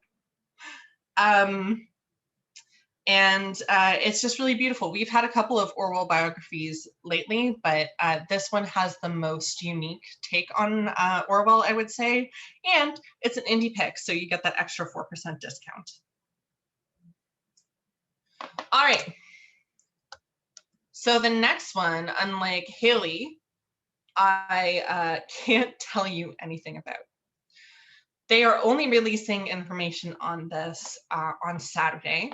I wanted to give you the ISBN and the information so that you could put it in your system. It's a big celebrity memoir. and is being co-written with a best-selling author. Again, I really can't answer any questions about whose memoir it is or what it's about. All I will say is you will want to get your fresh print all over this book. And that's all I can say. Okay, moving on to an excellent music gift book for Christmas. We have Led Zeppelin, the biography. Bob Spitz is probably best known for his book about the Beatles. I mean, I said I'd gift for all the dads and uncles. That's just who I associate Led Zeppelin with, but they're also awesome, and all the music lovers in your life. Bob Spitz is an excellent music journalist. He takes the music so seriously, and this is a bio that really gets into the 60s and 70s zeitgeist. It takes you behind the scenes. As you can imagine, there are some pretty good Led Zeppelin stories, and they're a band that's hugely mythologized. So here you get to learn the truth behind Led Zeppelin. It talks a lot about the music business and culture at the time as well, which just adds another layer of interest. Oh yes, this is timed for the 50th anniversary of Stairway to Heaven. Little Pieces of Hope by Todd Doty. So Todd Doty, don't worry, this isn't pandemic content, but during lockdown, he was living in New York, and what he started to do to try to cheer himself up and others up is he made lists of wonderful little things that just made him happy. And this book has light illustrations as well. It's kind of, I'd say it's for fans of the Book of Awesome and Dusk, Night, Dawn and Good Morning, Good Night by Lin-Manuel. It's 14,000 things to be happy about. Yeah, I think this is just the kind of thing that people need right now, is to read a list of really wonderful things that we'll be able to experience again. And the illustrations are super cute as well.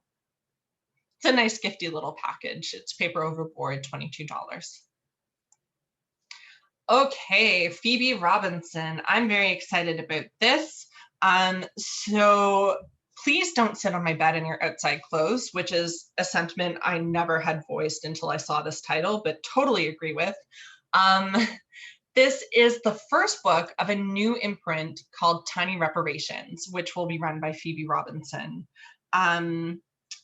This is, I have a little more information here. It is a imprint that is going to focus on diversity and BIPOC voices and new voices and marginalized voices. It is going to be supported by Djinn. We're going to continue selling them, of course, and you're going to have a couple of books a season, around 3 to 5 a year, fiction and nonfiction. The nonfiction is going to be essays that highlight diversity. This has gotten quite a bit of title. A lot of people are huge fans. Quite a bit of title, quite a bit of attention. A lot of people are huge fans of Phoebe Robinson. She kind of came up as the, she was one of the podcasters on Two Dope Queens, which later became a show. She does very, very funny essays, which is what Please Don't Wear Sit on My Bed in Your Outside Clothes is as well. So, I mean, they have perfect for fans of Roxane Gay, Issa Rae, Ali Wong, Mindy Kaling. I would add Samantha Irby to that as well. She has so much celebrity support. Michelle Obama's a fan. As you see, Roxane Gay is a fan. And it's going to be a wonderful book. Sorry Not Sorry, Alyssa Milano. I feel like I brought the Brett Kavanaugh hearings up today more than I ever have in my life, but Alyssa Milano kind of popped into the public eye when she appeared, what seemed to us randomly, in the crowd at the Brett Kavanaugh hearings. But she actually has a long history as an activist and a humanitarian, and she really has the credentials to back it. So this is her memoir. It is somewhat about growing up as a child celebrity in the public eye, etc. But really, it's mostly about what she cares about, what she's giving her time to, her activism and the issues she thinks really matter. I think the best comparison I put there, it's Brave by Rose McGowan. If you sold that, you can sell this. It feels more like a manifesto than a celebrity memoir.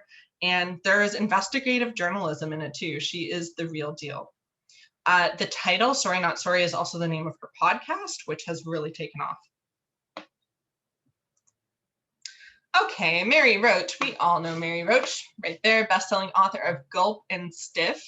I love reading Mary Roach. I think maybe she writes more what would qualify as microhistories. I never tire of reading them. I love Stiff. So this book, Fuzz, is all about humans' interactions with nature and how it can all go wrong and how animals perceive humans. I mean, you're going to have that wonderful research, that super funny voice behind her. And of course, she always has media behind her that will bleed over into Canada. Oh, you met Mary Roach. Lucky you. I love Mary Roach and I haven't met Mary Roach. So I imagine the love would only grow. Oh. Okay, Unreconciled, Jesse Wente. You probably know Jesse from the CBC. He's a CBC broadcaster. He is one of their more prominent broadcasters. He is also an Ojibwe writer. And this book, he's best known for, I want to get this title right, sorry. He's probably best known for his We Are Not Your Mascot speech, which was about the representation of Indigenous peoples in the media, specifically Hollywood.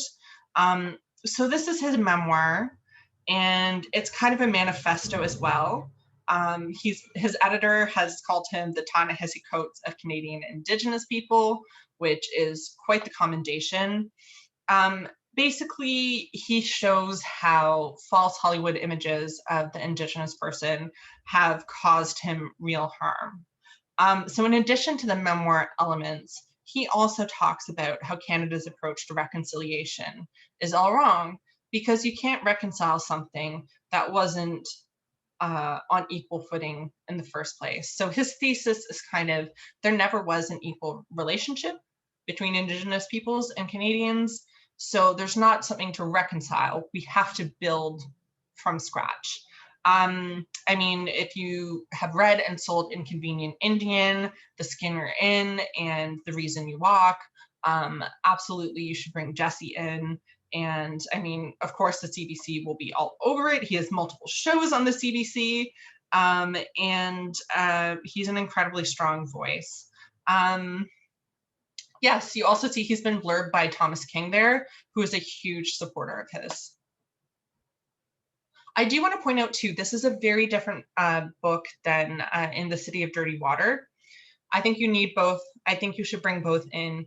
This is more memoir. This is more personal. This is more about reconciliation and how that process is flawed. And In the City of Dirty Water is more about activism. It's more about conservatorship, protecting land, and about one person's journey to find his own culture. People Change, Vivek Shreya. So this is Vivek's follow-up to her book, I'm Afraid of Men. Again, it's that same kind of small but powerful package. I think the cover works so well last time. We're looking to do something just as graphic and standing out. And this is all about reinvention. And honestly, who's better to do that than Vivek? It's about exploring what motivates us, and steering away from what traps us in place, about how transformation inside and out, physical and spiritual, is really what prevents stagnation. You can see it's already been blurbed by Elliot Page, and it's that kind of personal essay that I know I read I'm Afraid of Men in one sitting.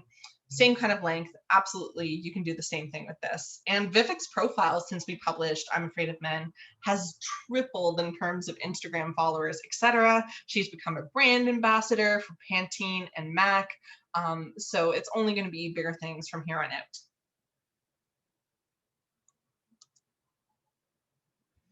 Pluck, Donna Morrissey. All right, we all know Donna's fiction, and she is just a joy, honestly, asking editors what some of their favorite authors were to work with. I heard Donna more than once. She is just a treasure.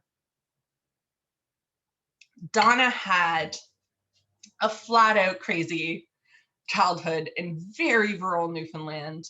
Up until the time she was 16, she had never had a phone or television, and she was ready to get out. This is original trade paperback, by the way, so it is releasing in paperback. And basically, if I didn't know this was nonfiction, I would think that this was deeply fictionalized. This is her life trajectory, how she became an author. Basically, she went to Toronto and then Alberta, where tragically her brother died on an oil rig. She carried around a lot of guilt from that. And at the same time, a doctor misdiagnosed her with a terminal illness, which you can imagine as a 20-year-old what kind of effect that has on you. Eventually, of course, it came out the diagnosis was incorrect, but there was a lot of trauma surrounding it.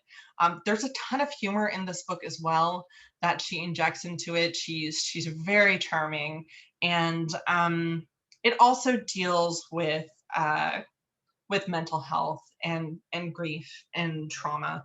And I mean, Donna is a perennial bestseller. She is a wonderful author, and this memoir is only going to widen her fan base. There's going to be a lot of CBC attention, coast to coast, and I think it's very of this time. She addresses lots of modern concerns, even when she's talking about a life that, I mean, I feel like it's crazy that she lived it not very long ago at all. Concepcion. This is an American title. It is basically about, written by a journalist. And this is a really interesting perspective on immigration in the States that I don't think is too American at all. It's basically about moving a family and what that risk is worth and whether or not it pays off. The author's family immigrated from the Philippines. And basically what he looks at is their experience in America and whether or not it was worth leaving everything behind. His uncle could have been a pop star in the Philippines, and he is a janitor, a baggage handler in the US. And his aunt is a virulent pro-Trumper and thinks that he's going to save their family. And I mean, there's just so many different family characters in this book that are truly amazing. You can see Gia Tolentino, who's one of my favorite writers. Trickmere is just wonderful, has blurbed this already. And it really questions whether moving to the promised land is all that it's cracked up to be and what it does to a family. This is Riverhead. I mean, Riverhead knows how to promote this kind of author. I put almost all our Riverhead books in here because I just think they are worth taking a chance on, especially with the recent success of things like Where the Crawdads Sing. I mean, I think they've proven that they know what they're doing and they can build a debut author. Okay, on to fiction.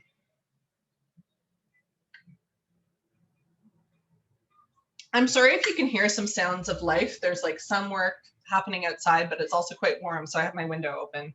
Let me know if it's too much. Tenderness.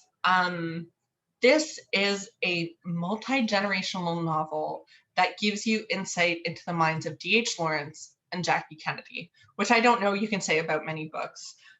Basically, we open with D.H. Lawrence stricken with tuberculosis in London, and he's reminiscing over the woman who inspired him to write Lady Chatterley's Lover. Then it circles around the Penguin. This is interesting too, history within history. It circles around the Penguin publication of Lady Chatterley's Lover, which was a defining moment in Penguin's history, and the backlash in what countries would publish it and which countries wouldn't. We go into the obscenity trial surrounding it, and then we jump into the 1960s when Jackie Kennedy gets her hand on the book Lady Chatterley's Lover and begins to read it and really identifies and connects with this character. Unexploded, her last book, was longlisted for lots of awards. I think this has wonderful potential to be a breakout here. And we're publishing simultaneously with Bloomsbury in the US and the UK.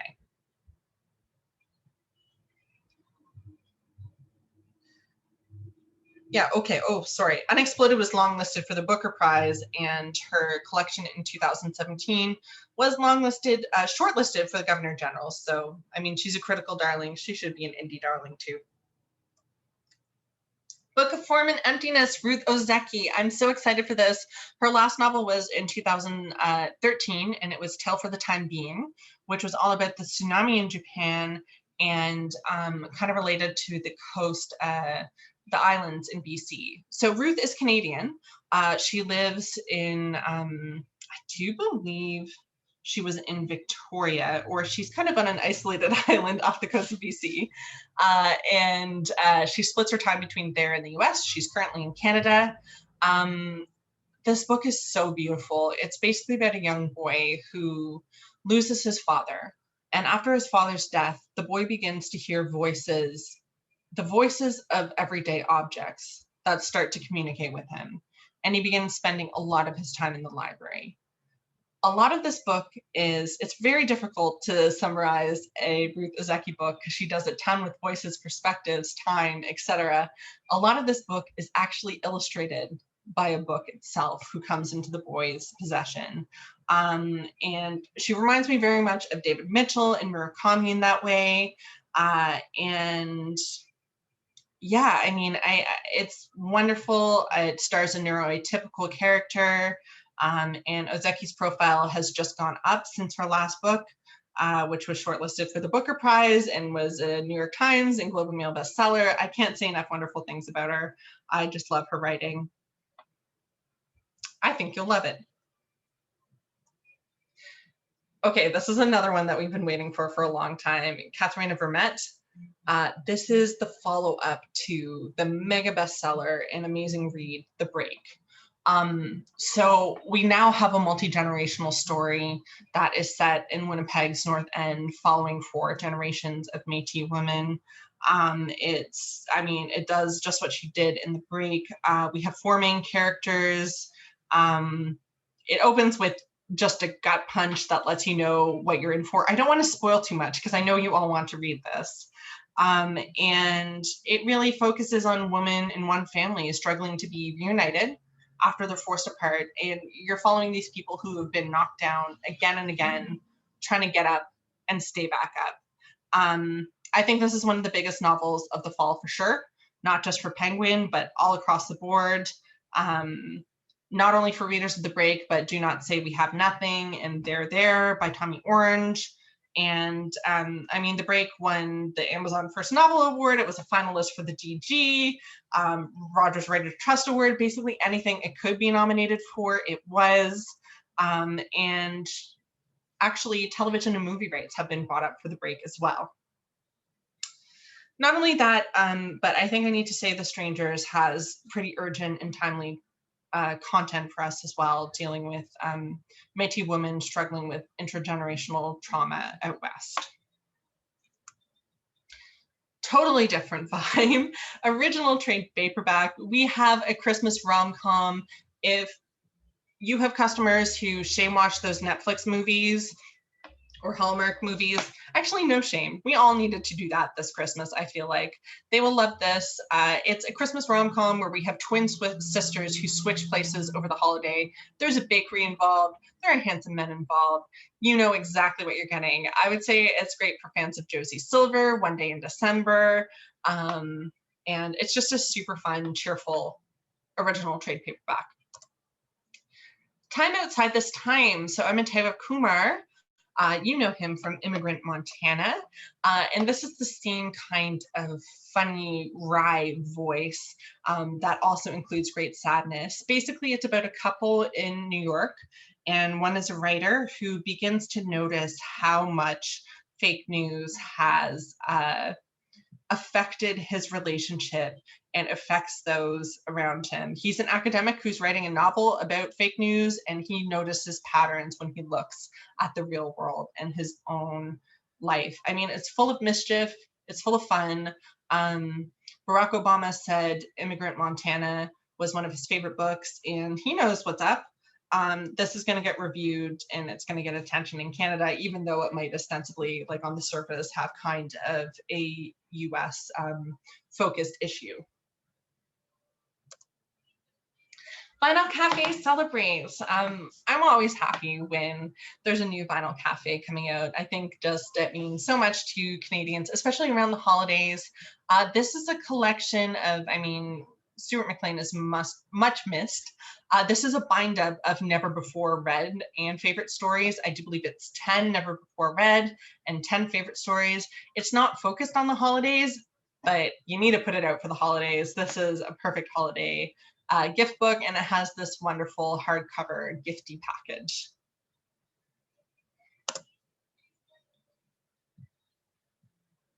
The Maid, another original trade paperback. The buzz on this is already huge. You see we have Ashley Audrain quoted here, "If you sold the push, this is for you."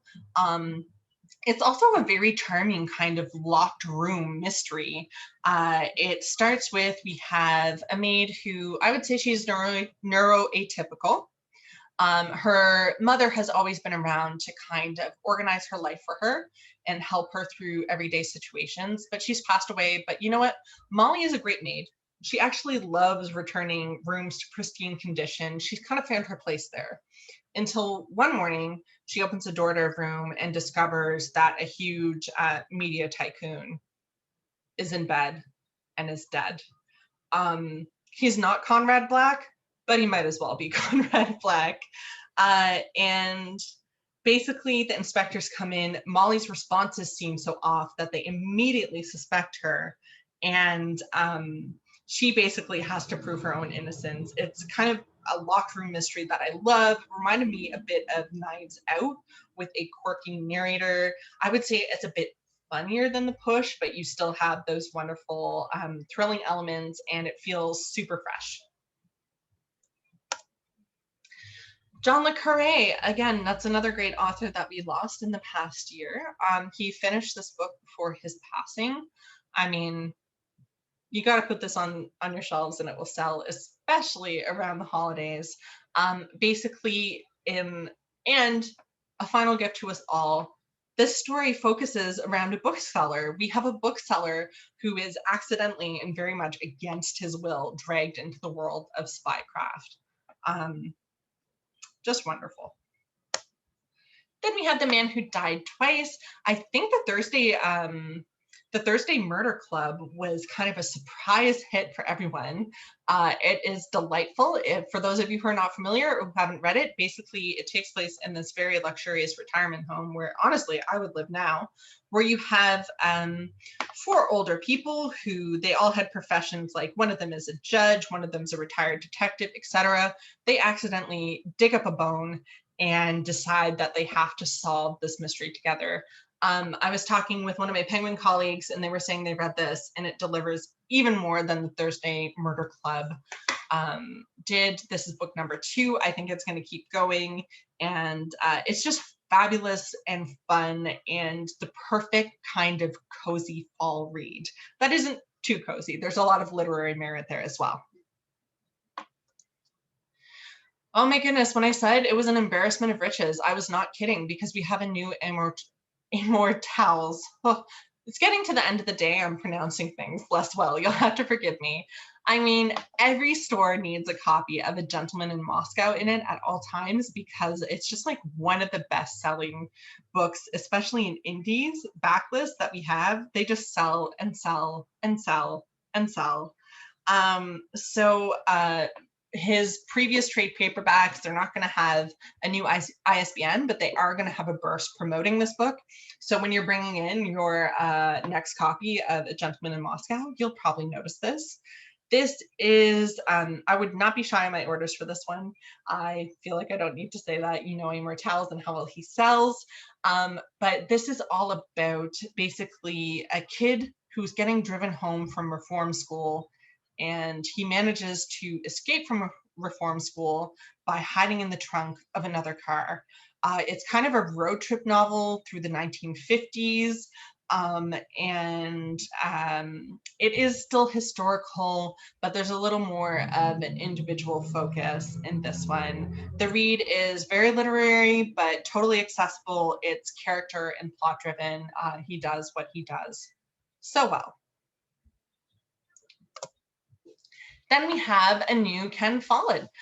This is a dramatic thriller. Basically, he wrote this in a fever during the past, at one point during the past 18 months. And it is a brand new thriller. Basically, he was inspired by reading about World War I and how shocking it is that absolutely no one wanted World War I. The world leaders didn't, the soldiers certainly didn't. And what if that happened again? Basically, it's about the next big war that no one would want. It's sort of dramatic thriller on a global scale. It's a total page turner. I do believe it starts in the Middle East and China. Not super surprising. It's one of those books that will make you scared about Ken Follett's ability to predict the future. Let me put it that way. And then we have Matrix by Lauren Groff. Of course, you know her from Fates and the Furies. This is such an interesting book. It is kind of a rags to riches story taking place in the 12th century. We have a young girl who is deemed too coarse for courtly life, not marriageable. So she is sent off to this abbey in France. And when she gets there, she slowly works her way up into a position of power as the abbess and becomes very protective over the group of women that she has there. I mean, it's quite a short read, but there's a lot packed into those pages. It's kind of about this island of women that is formed in the midst of the cruelties of the 12th century.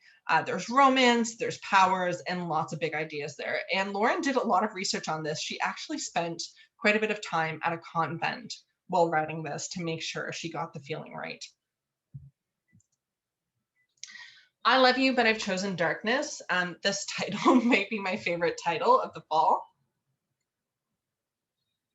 This is for your readers of Jenny Offill and Rachel Cusk. It's very smart, it's very angry, and it's very funny. Basically, it's about a woman who, she's a new mother. And when she goes to a conference for, it's supposed to be 3 days with packing not much more than a breast pump, she ends up running away from her life. And it's all about dealing with trauma that she hasn't dealt with before, about her family's connection to the Manson family. Actually, Claire Bay Watkins, her father was a procurer of young girls for Charles Manson. So that's a personal element that she's worked in to great success. And it's a great riff on, you know, postpartum depression and a rocky marriage and a woman kind of returning to the people that populated her life during her single days. Yeah. Monster in the Middle. This is a wonderful cover. It actually reminds me very much of the death of Vivek Oji, which was another Penguin title last year. So this is for readers, especially of Edwidge Danticat, I think. It's at its heart a romance, and it's about a man and woman from the US Virgin Islands, which is where Tiffany is from. And they're just about to get together. And the whole question is, are these two people meant to be? And it goes all the way back to their parents and their love for each other and their earliest loves and their history and their childhood and the choices that they've made and what has happened to their ancestors and how all of that is a factor in their relationship and whether or not it will work. I mean, they've already run a piece about this in the New Yorker. It's going to have a ton of critical attention. I think that Tiffany is a star on the rise, and their last book, Land of Love and Drowning, sold really well and got lots of critical attention.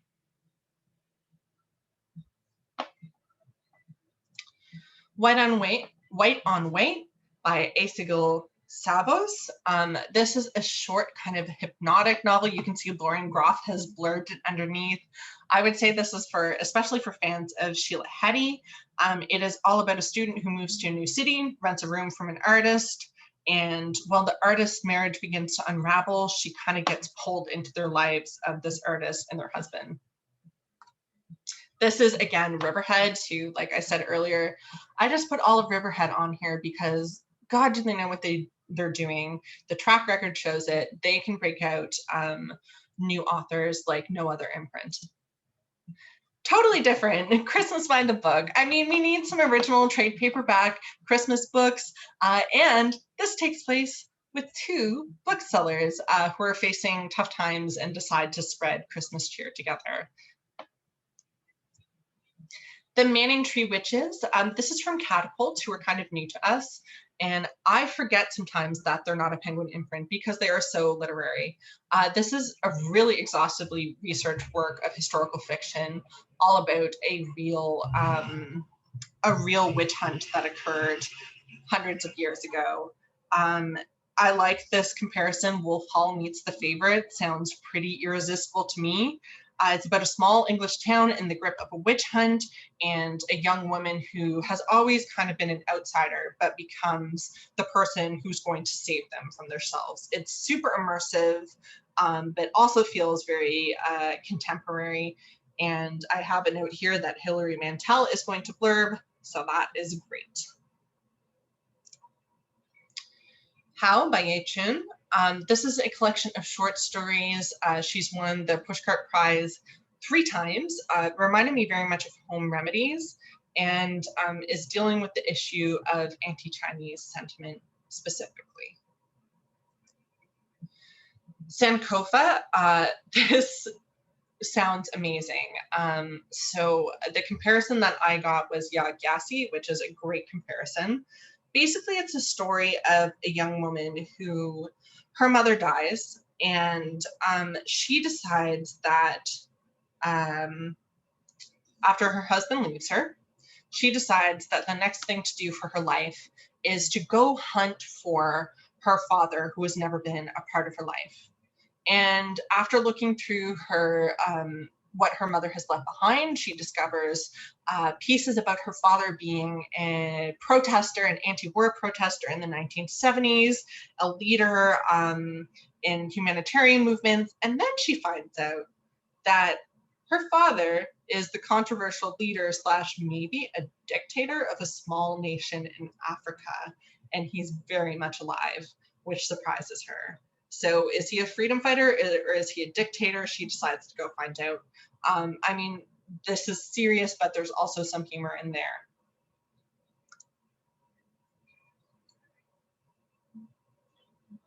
Our next book, this is an indie pick as well, Radiant Fugitives. I absolutely think this is going to be a critical breakout. It's a totally sprawling debut novel following 3 generations of a family. At its heart, it's a love story. I'm going to try to summarize it as best I can without giving anything away. Our protagonist from India is gay. She moves to the States she moves to San Francisco, to work with Obama's campaign in 2008. And while she's there, she happens to fall in love with a man and has a one-night stand, and of course becomes pregnant. Her family is estranged from her. Her sisters are very strict Muslim living in Texas. And what we know is, we know this from the very beginning, I promise no spoilers, is that she has died in childbirth. And the point of view, the story is told from the point of view of the unborn child, and eventually, after their birth, they take over the narrative as well. It's a literary page-turning family story, and I think that it's going to get lots of reviews and lots of media. It's really beautiful. It's very hard to describe.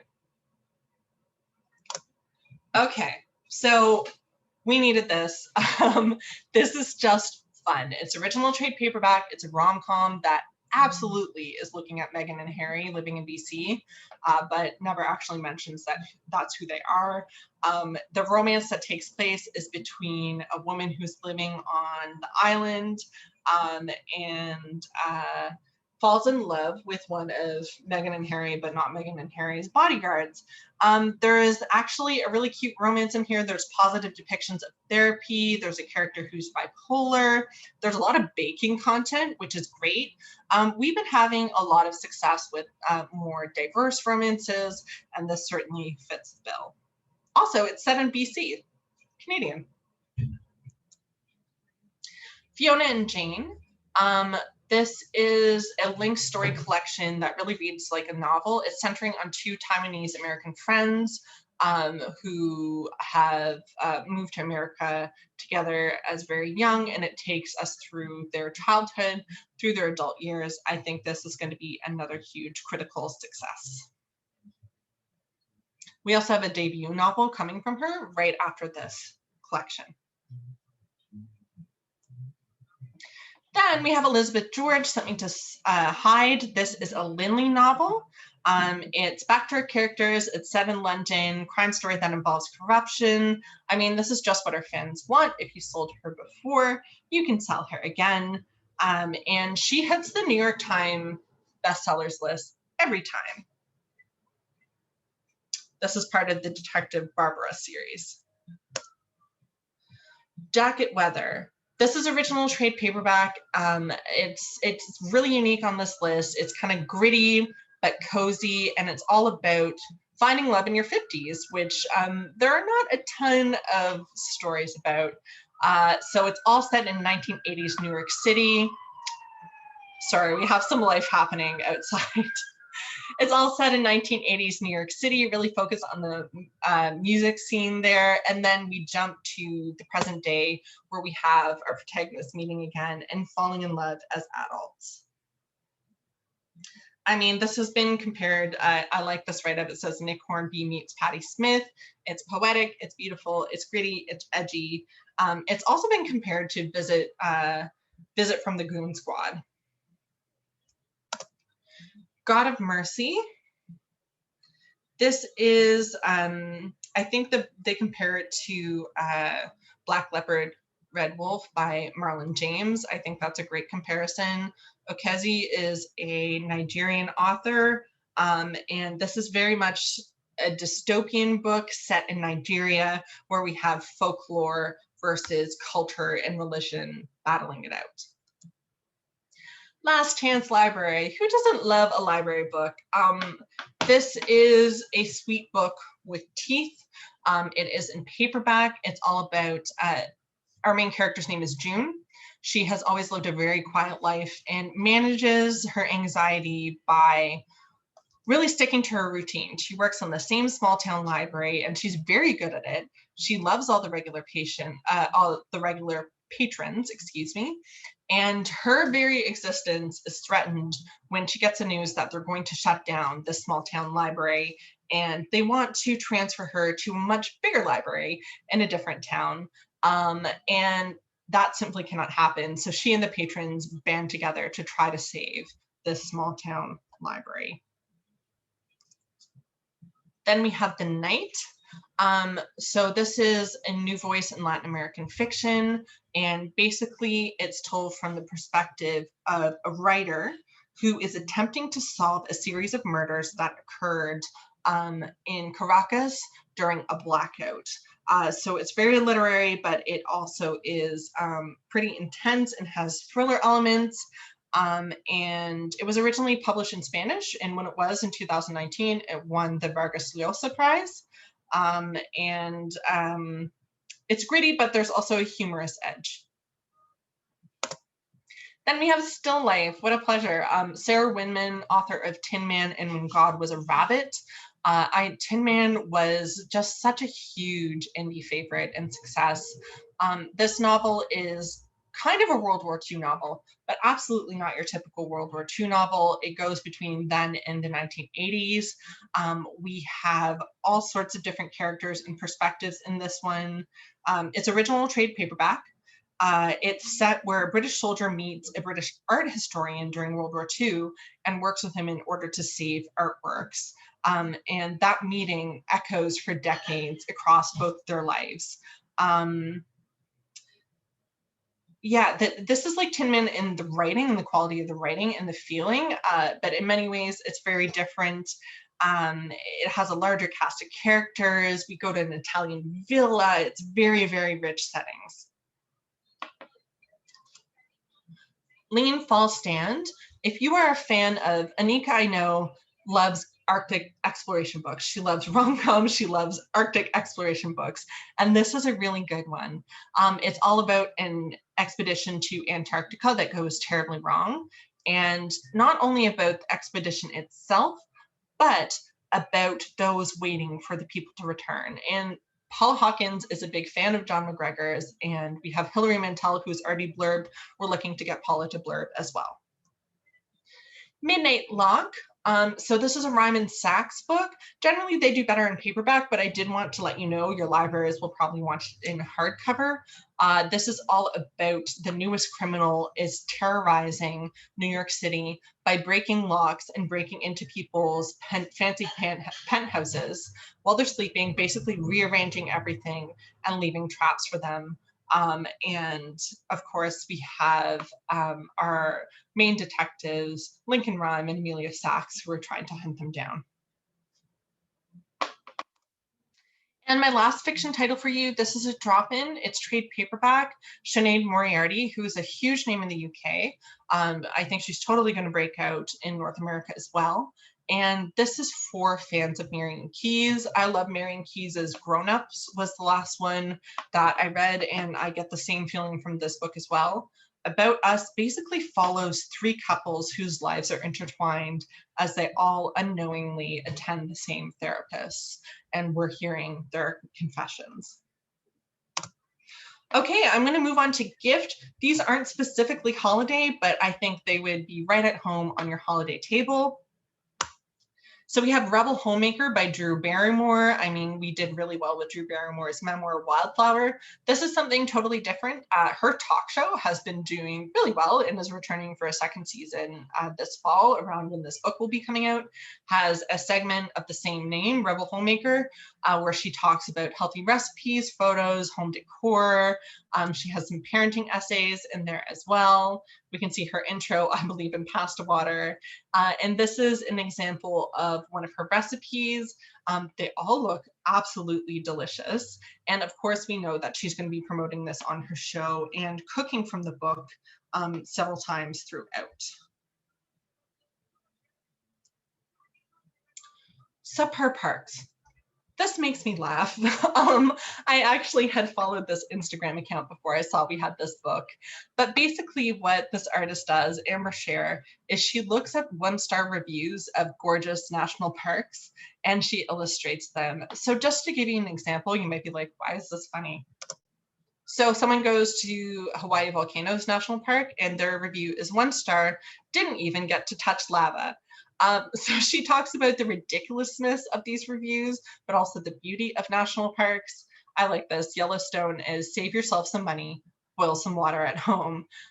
They're just her artwork paired with the ridiculousness of the reviews and then her personal essays about the national parks is just a winning combination. It's a nice price and a nice gifty package. Okay, so I'm going to mention TikTok for the first time in this presentation. I did talk about it a bit more on my Random House Children's presentation, but we have been seeing a huge increase in special orders with independents from people joining the TikTok community and joining the book talk community. So you might say this isn't happening where I am, but then I had a call with this store yesterday where I was like, are you selling a lot of this title suddenly? And it was A Little Life. They saw a huge influx of special orders for A Little Life, which maybe they had sold 1 or 2 of steadily, but all of a sudden they were getting a ton of orders and we're like, we don't know what this is. It's TikTok. Certain books have just blown up in popularity on TikTok, and Burn After Writing is one of the best examples. This book, published in 2013, sold maybe 3,000 copies.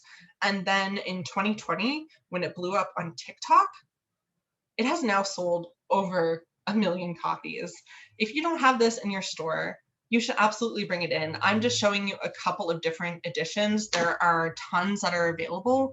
You can go onto Catalyst or Book Manager and just pick your favorite, but it's not slowing down anytime soon. Here are the new editions. And if you want, we sent out a book talk primer a couple weeks ago, and we have a Catalyst that I update every 1 week. Catalyst and Book Manager catalog that I update every week to 2 weeks with new titles that are now trending. honestly, if you bring them in store, you will probably see them fly off the shelves. And if you take a peek at the catalog, you're probably going to have that experience that the bookseller I was talking to the other day had as well, where you're looking at the titles that you're selling and you have an aha moment. The lyrics by Paul McCartney. So Paul has said that he is never going to write a memoir, and this is the closest that we're ever going to get. It is very expensive, but I know if you have this in the store, you're going to have at least one person over Christmas who is going to buy this as a gift, either for themselves or for someone else. This is a product of 5 years of interview. It's timed to come out around the same time as Paul's 80th birthday. It is the story of his life, but also includes all sorts of, I did include visuals in here, handwritten lyrics from his own personal connections, photos, stories about his childhood. And then we have, if you see the picture on your right of the spine facing each other, that's what it looks like facing out. And he talks about all of his songs. It's a pretty impressive and incredible book.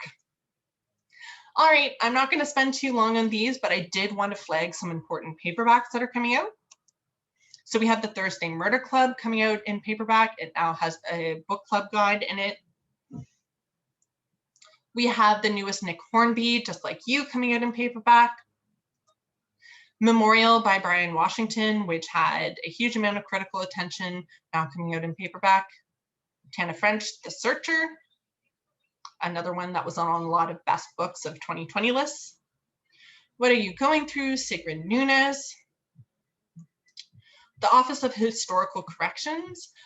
So this is something that you may not have brought in hardcover because it's a novella and stories, but I think it's absolutely worth it to bring it in paperback. I think it probably has more life as a paperback, which is super common for short stories, as you know. And she just has such a timely and interesting literary voice. All right, The Beguiling. Gigi Gardner. I love Gigi Gardner. I love Better Living Through Plastic Explosives, and this was her first novel. I think this is one of those books that really just didn't get a fair chance because of the pandemic and hardcover. You can see the awards it was up for and the acclamations it got on the side. But it is the story basically of a young girl who, growing up, she always wanted to be a nun or a saint. And then after the tragic death of her young cousin, who she was extremely close to, all of a sudden women keep coming up to her in the people in general keep coming up to her in the street and they disclose their deepest, darkest secrets. It is such a fun read because you get all of these different interconnecting stories, etc. If you didn't have this in hardcover, that's okay. I would bring it in paperback though, because it really is fabulous. History of My Brief Body, which I all know you've sold and sold and sold and sold, is finally out in paperback. War, now out in paperback, Margaret Macmillan. And we have Tim Cook, again, one of our premier military historians. Then we have Brian Burke, Burke's Law, Life in Hockey. I mean, this was a huge bestseller for so long. We the North, not just for Toronto, everyone loved the Raptors and watched them coast to coast. Then we have the story of Willie O'Ree. I'm actually living just like a block down from Willie's childhood home. He continues to be such an amazing presence, and he was the NHL's first Black player. Relax, Damn It, Timothy Caulfield. This is a very anxious person's guide to mindfulness, and he is super funny, as well as practical.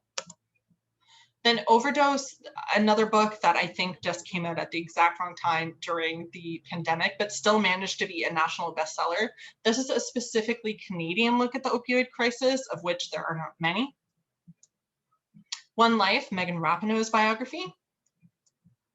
The Last Million, this is just an excellent World War II history about refugees. And then The Constant Rabbit. Don't know if you had this in hardcover, but it is absolutely an amazing concept. Basically, it's 1984, where Britain is suddenly overtaken by giant rabbits who are walking on their hind legs. Millions of them suddenly appear one day. Drug use for grown-ups. Oh, the date on this has moved. Sorry, I will present it to you in the spring. And then we have a movie tie-in. This is a drop-in. It's actually selling in July. I've already seen ads for it. It's going to be on Netflix. We have Shailene Woodley. And actually, I was fortunate enough to set in on this Insights presentation where they were talking about, like, do movie tie-ins work? What platforms actually sell the most? And you know what? Out of all of the tie-ins you could possibly have, the ones that really sell are for Netflix shows and movies. So if you're only going to bring in a few media tie-ins, bring in those Netflix ones, and this is a Netflix one too. It's a period drama. Then we have 8 Detectives. The Dead Are Rising. This is the life of Malcolm X. And then Badass Habits, now in paperback. Jill Lepore. And then Ronan Farrow's book about American diplomacy, now in paperback. And that is it for my Penguin adult list. I want to say, I said this at the beginning of the kids presentation, but if there's anything that you want to read, if there's anything at all that you want me to send you, please just let me know. I'm going to be sending something out probably tomorrow with all of my presentation PDFs, as well as catalog relinks for you and promos, just as a nice little summary. But in the meantime, I'm not seeing anything in the chat. Is there anything at all that anyone needs or wants?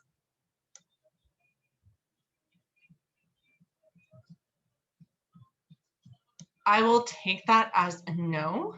So thank you for letting me present to you.